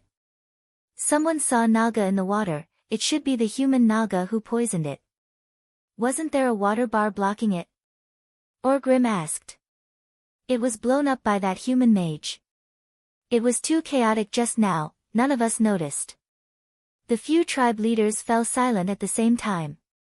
At first, the elven forest was filled with murlocs and Naga, attacking the orc laborers who were fetching water from the river. But Orgrim came up with an idea, which was to build a crude dam to prevent the Naga and murlocs from entering the forest. After a few attempts by the Naga to bypass the dam and enter the water, they were ambushed by the orcs. Almost no Naga could be seen in the elven forest. They didn't expect to be ambushed by Duque, allowing the Naga to enter the forest. Now, all the trees that could provide shade had been burned down by Duque, and the only water source had been polluted. There weren't tens of thousands of people here. If there were only a few of them, they could slowly dig deep wells. The problem was that there were 300,000 soldiers here. The orcs were very brave warriors, but they weren't undead. They needed to eat, drink, and defecate too. Without water, this was definitely a very serious problem. Blackhand was very violent, but he hadn't completely lost his mind. The word was stuck in his throat a few times before it popped out from between his teeth. Retreat. On the other side, a deafening roar came from the direction of the city gate, spreading throughout Stormwind City. Every soldier in the city raised their heads in confusion, looking at the outer city wall in confusion. Not long after, a messenger immediately shouted as he galloped on his horse. Victory! Victory! Sky Mage Earl Duke Marcus ambushed the orc camp, burning over 10,000 orcs to death. Now the orcs are retreating from the south gate.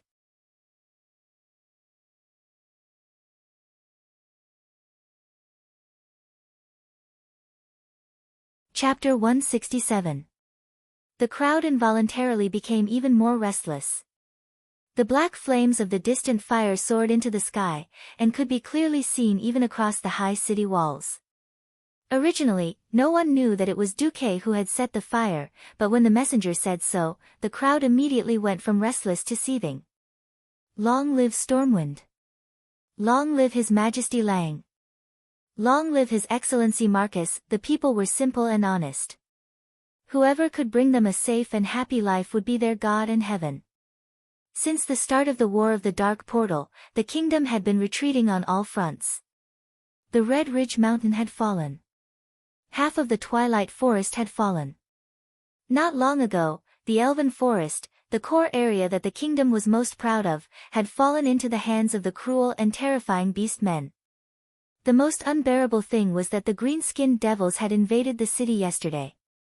The people were in a state of panic, and they unknowingly lost their trust in the king and even the kingdom. It was at this time that the news of Duque's great victory suddenly came, like a clear spring, washing away the haze in people's hearts. This timely victory was tantamount to a cardiac stimulant, and it very well restored the confidence of the army and civilians. The retreat of the tribe, even if it was temporary, made the sword of Damocles hanging above their heads move a little. This was how people were. Even though they vaguely knew that they were still lingering near the gates of hell, as long as they did not see it with their own eyes, the threat would not be so obvious. See King Duque. The hero Duque. The kingdom's new guardian Duque. Duke Marcus' reputation was spreading like wildfire in a variety of ways. In the next few days, Duque rode a griffin and set fire all over the elven forest. A dignified sky wizard became an arsonist. This was an inconceivable thing for a wizard who prided himself on being noble. There were voices of opposition, but in the face of the amazing results, such voices quickly disappeared without a trace. Firstly, Duque had the absolute support of the king. Secondly, the talents of the royal family's wizard corps had withered, and the only Morning Star wizard was only acting as the king's bodyguard. No one had the right to criticize Duque, who had appeared as the hero who had killed Sargeras. Duque's fire was effective. The term, scorching summer, was not an exaggeration. The dry forest was set ablaze almost at the slightest touch. A few fireballs in the upwind direction would turn into a forest fire that was almost impossible to extinguish. If it wasn't for Orgrim's suggestion, the beast men would have suffered even greater losses. Duque was ruthless enough to set fire to the forest. This was something Orgrim didn't expect. The continuous fire stirred up thick smoke that covered the sky, almost turning the entire forest into a flaming hell. Except for the areas where the trees had been cut down long ago, or the lakes and rivers in the elven forest, all the trees had been burned by Duque. The problem that followed almost drove the leaders of the tribe crazy. "We're out of food." Orgrim was the first to speak during the tribal chieftains' meeting. Warriors of the tribe fought against 3 humans on the battlefield. It was the same for their appetite. The violent beastmen weren't like the weak humans in their eyes, who could survive on bread.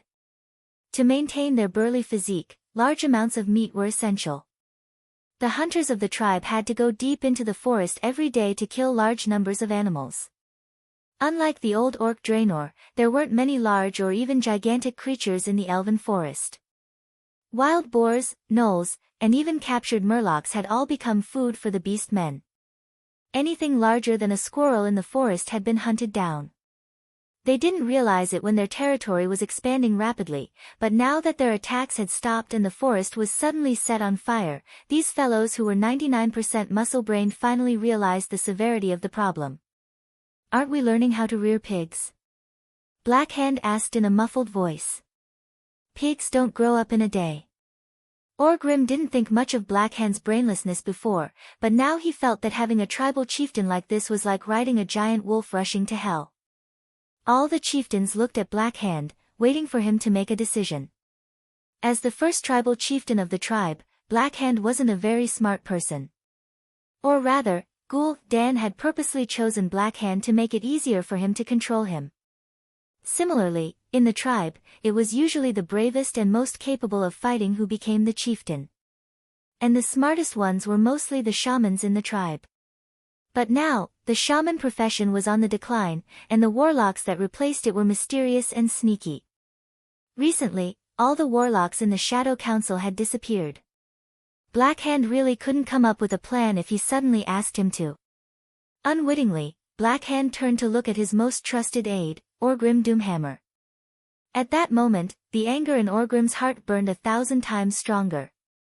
He had had enough.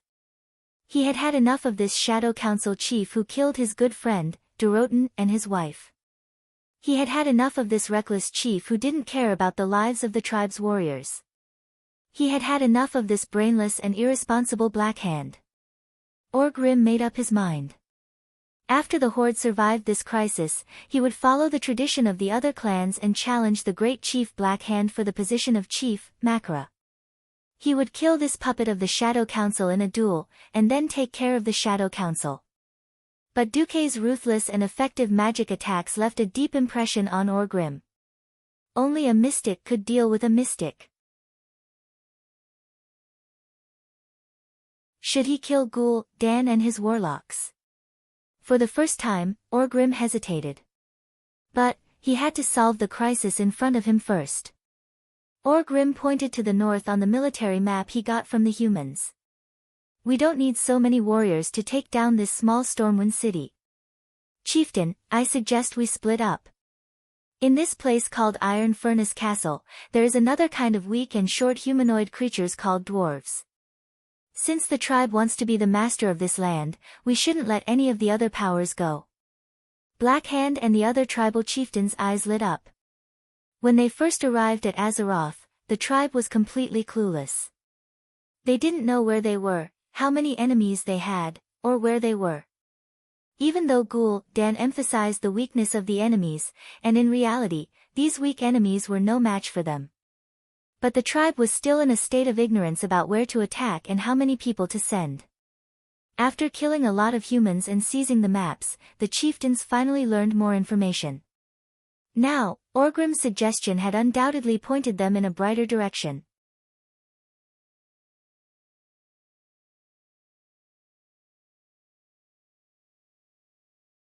Chapter 168. There were hundreds of thousands of horde warriors. There was no need for so many soldiers to take down this small human kingdom. Furthermore, Orgrim had already used his actions to find the enemy's weak point, the low city wall in the valley. Spreading out was also a way of survival for the beastmen since ancient times. Now that there was a shortage of food, there was no reason to gather so many soldiers here. The problem was, who was going to attack the dwarves? Creatures in the natural world often had the instinct to judge the strength of their opponents based on their size. The beastmen generally looked down on the short humans who only reached the beastmen's chests. Not to mention the dwarves who only reached the beastmen's waists. To the beastmen, getting rid of those dwarves who were not even comparable to beastmen children was a matter of minutes. Thus, the beastmen chiefs saw this as a lucrative position. For a moment, every chief's eyes were filled with eagerness. If he stayed here, he would receive a victory. Unfortunately, the chief Black Hand and the main force he led were here. This meant that the greatest glory and benefits would definitely belong to the Blackrock clan. The other clans could only follow behind and watch as the Blackrock clan ate the meat, while their own clans drank some of the meat soup. Going out was different. Risk? When was there no risk in survival? In our world, the beastmen called themselves Draenor. Every hunt was a fight with their lives on the line. In the eyes of the beastmen, risk was not a problem. Every chief unknowingly took a step forward. Blackhand squinted his eyes and used his limited brain capacity to think. Very quickly, the chief made a decision. Kilrog. I'll give you the glory of conquering Iron Furnace Castle. I hope your Bloodring clan can bring glory to our tribe. For the tribe. Kilrog Deadeye punched himself in the chest, causing a loud bang. The old orc hero's face was blazing with excitement. Blackhand turned around and looked at Grom Inferno, who had rushed over at the last moment before the dark portal closed. He roared, "Your Warsong clan will head north and conquer this kingdom called Torrential Stronghold." Hee hee.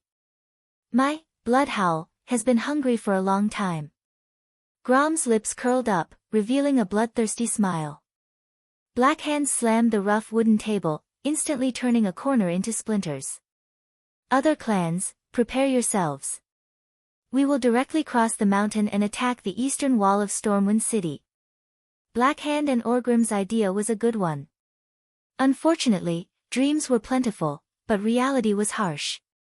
The Horde spent 11 days getting the orc laborers to dig wells along the way to clear the obstacles in the way of the army's advance.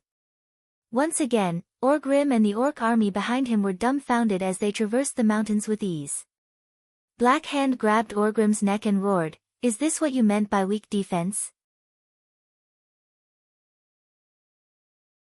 The city wall was still the same 5-meter-tall wall that blocked the orcs' view, but in front of the wall, not only were there many barbicans like the one outside the main gate of Stormwind City, but there was also a 5-meter-wide moat. Not only that, but there were also many huge mounds of earth behind the city walls. The flat tops of the mounds were filled with all kinds of catapults and ballistae. Dozens of arrow towers stood tall, and the javelin throwers on them could easily cover the area beyond the moat. Ha ha ha. Those green-skinned beasts must be dumbfounded. On the arrow tower, Noxus looked at the hesitant horde army and laughed happily. Beside him, Lang also smiled sincerely. It's all thanks to you, Duque. If it wasn't for your idea, we might have been finished. Duque shrugged. It's nothing. The more people, the easier it is. You don't have to be humble. You're my lucky star. Lang smiled. A simple city defense could not withstand the orcs' flood of attacks. Therefore, as a transmigrator, Duque used the more people, the easier it is trick to deal with the orcs. It was simple. Those who were willing to dig the moat for the kingdom, as long as they dug enough earth, could get an early ticket to board the ship. The people went crazy. Everyone knew that Stormwind City could not hold on for much longer. The longer they stayed, the higher the chance of death.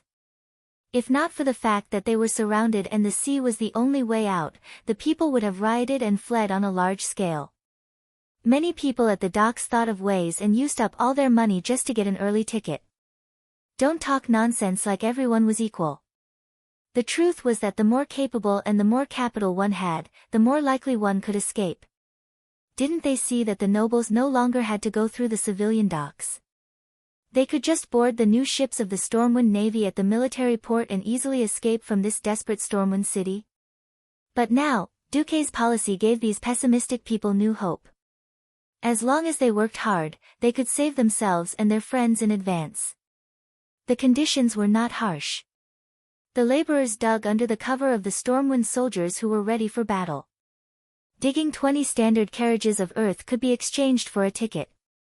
A strong worker who spared no effort to work for a day or two could basically guarantee 3 to 4 tickets on the ship. Just like that, Duke did not even need to pay. With safety as a bargaining chip, he easily added hundreds of barbicans of various sizes around the eastern and northern walls of Stormwind City. Then, he built a sluice gate and connected it to the canals within Stormwind City, creating a moat on the outermost perimeter of the outer walls. Although everything looked so rough and full of flaws, it was many times better than the original 5-meter-tall city wall. Duque looked at Edwin Van Cleef, who had deep dark circles under his eyes. He did not know if he had slept for more than 10 hours. Duque smiled warmly and patted Van Cleef's shoulder. Good job, Edwin. Master, you flatter me. Van Cleef hurriedly lowered his head. I'll leave the transport ship, see God, to you and your stonemason. Pack your things and wait for me in Southshore. Van Cleef's eyes turned red. Master, Duque stopped Van Cleef from continuing. It's time to fight. That's not the domain of stonemasons. You go first. The Stormwind refugees near Southshore are still waiting for you to build a house. After hesitating for half a second, Van Cleef looked up. But I'm a man too. I can fight too. Duque snickered. How many orcs can you fight? If you want to act cool in front of Anduin Lothar, you should at least become a professional, right? Aye. Van Cleef's eyes were red and filled with tears. Go, your lovely Vanessa is waiting for you. Duque's words struck the softest part of the heart of this tragic hero who had risen up for the stonemasons. He suddenly knelt on one knee. Thank you, Master.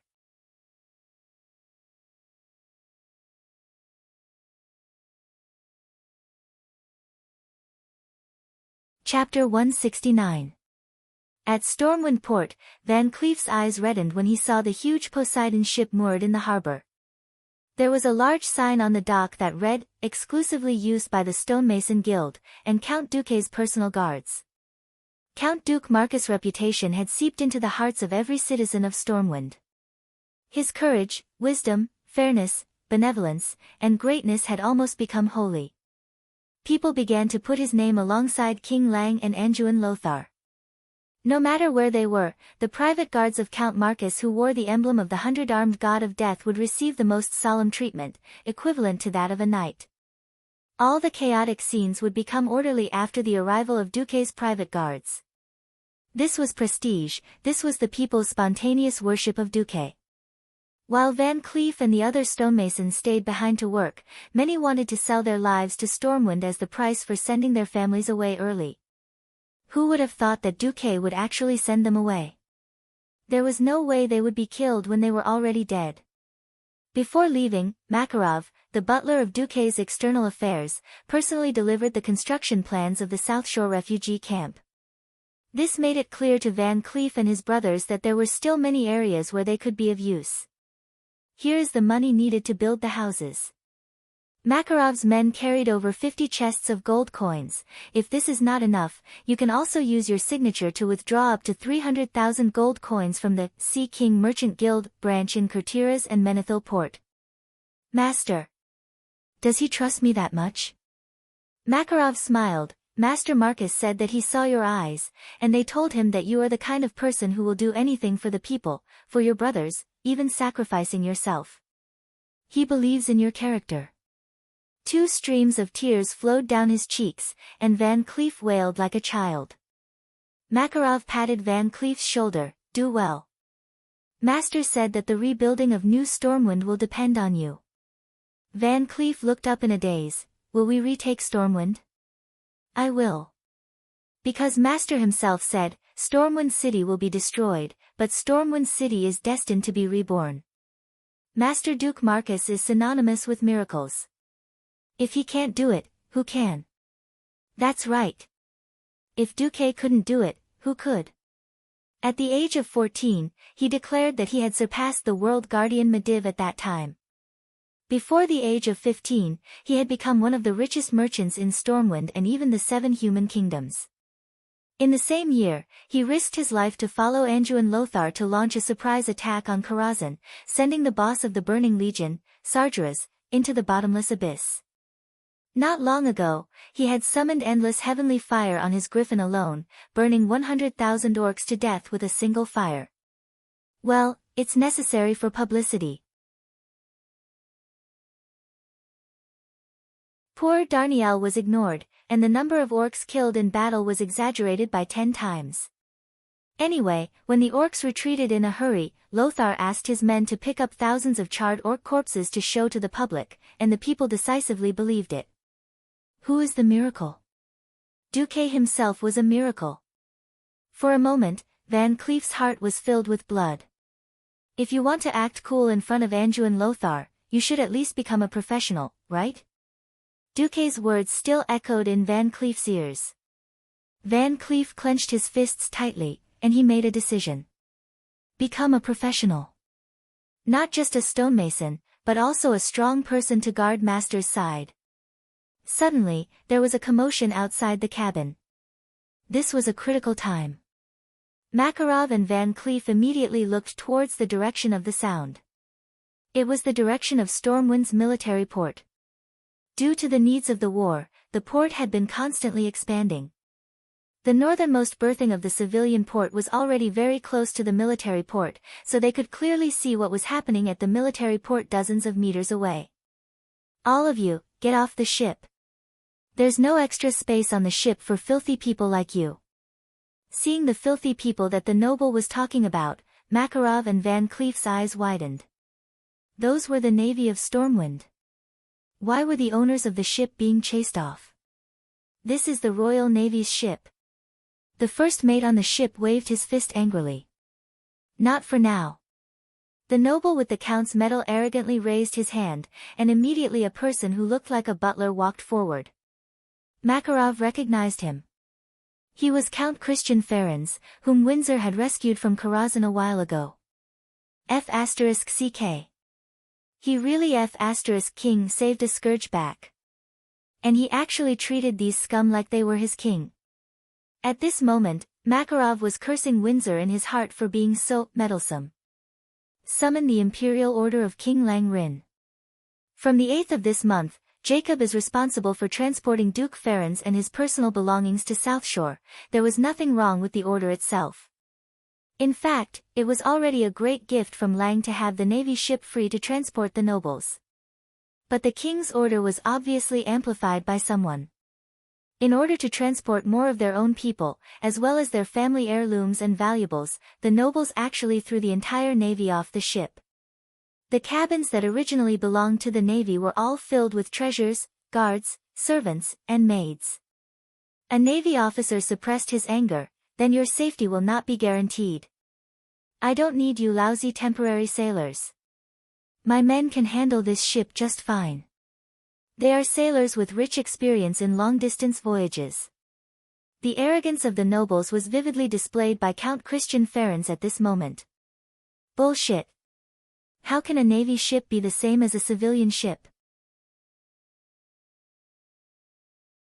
The navy's lungs were about to explode. But they did not dare to do anything. The one who came out was Count Christian Ferenc. But this count's father was the famous Duke Ferenc. At the peak of his power, the Ferenc family owned 1/5 of the Elven Forest as their territory. They were one of the oldest nobles in Stormwind. How will the ship come back? Jacob still has a mission to evacuate people from Stormwind in 5 days. Count Christian raised his chin and did not even lift his eyelids. Go to South Shore. I will order the soldiers there to bring the ship back. After saying that, he no longer paid attention to the naval officers and disappeared from the cabin, leaving only 8 fierce-looking guards lined up in a row, blocking the cabin entrance. Arrogant, condescending, and proud of being born noble. Why were there heroes like Anduin Lothar and Duke Marcus among the nobles? And why is it full of scum like Christian Ferenc?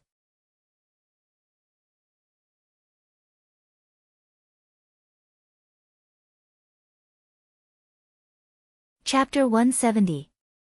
Although Edwin Van Cleef was young, and had not yet crossed the line between youth and middle age of 30, as a steward of the Masons' Guild, his soul had suffered setbacks countless times, over and over again.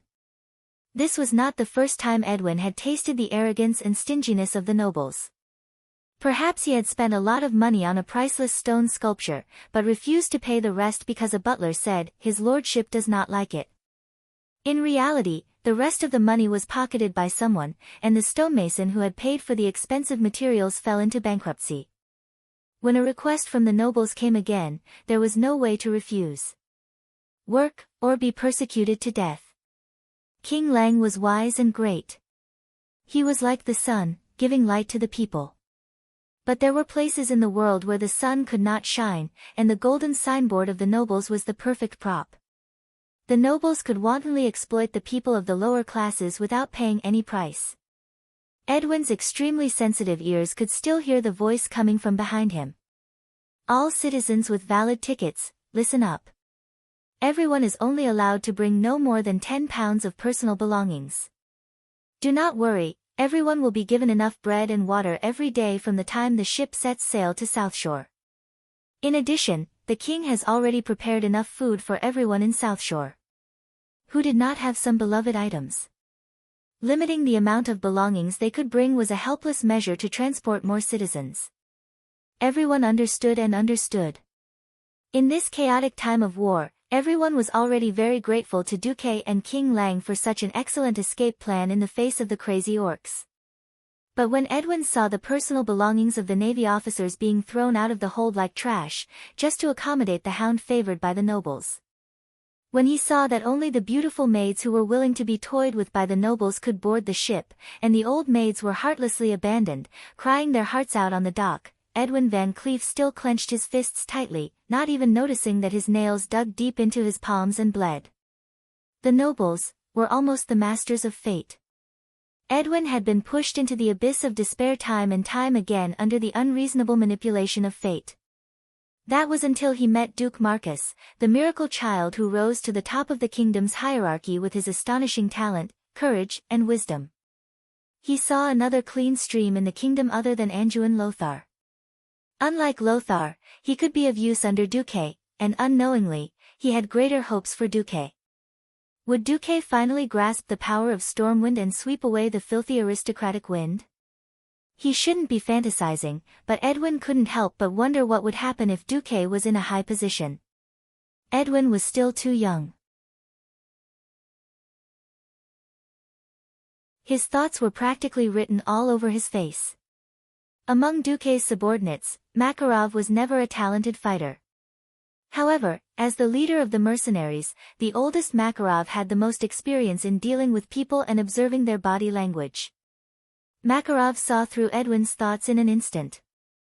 As he marveled at Duque's supernatural prophecy ability, Makarov moved his mouth close to Van Cleef's ear and spoke in a voice that only Van Cleef could hear. Master also said that fate will punish the weak, incompetent, and filthy. Edwin Van Cleef shuddered.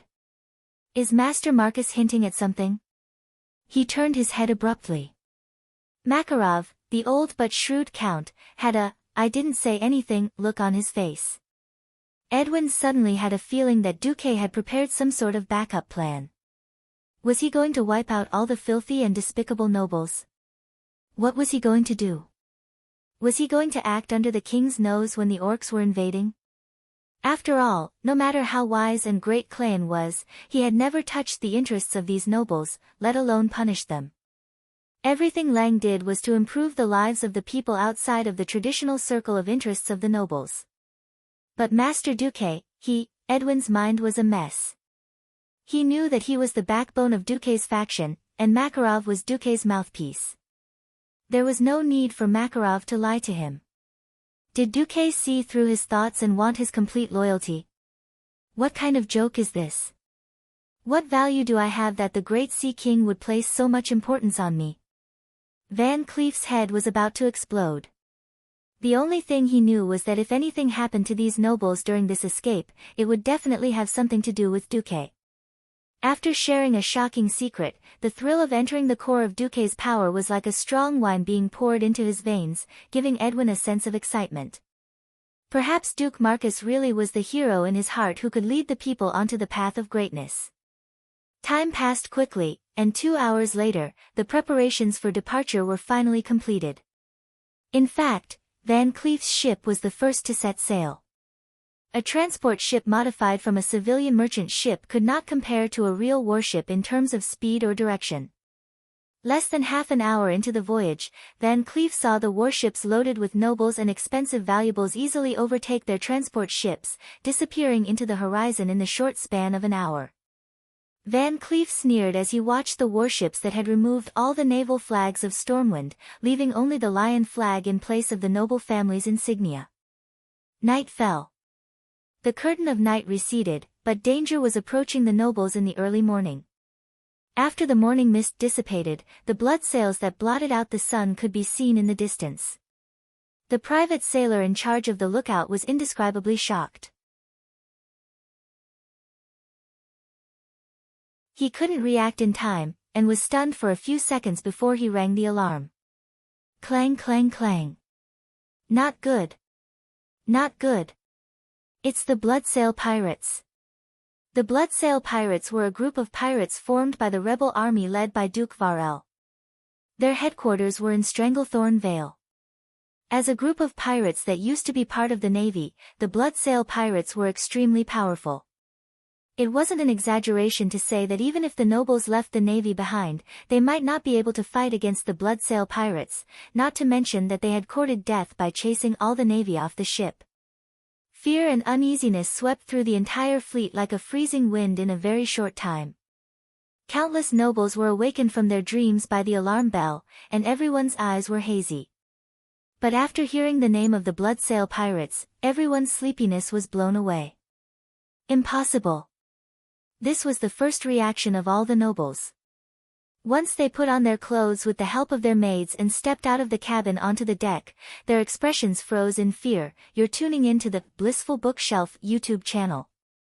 We're so grateful for your support, and don't forget to subscribe to join us on this incredible journey through captivating stories. Your generosity through donations truly makes a world of difference, as it's the primary source of revenue that allows me to expand and enhance this channel for you. Thank you from the bottom of my heart for being a part of this adventure.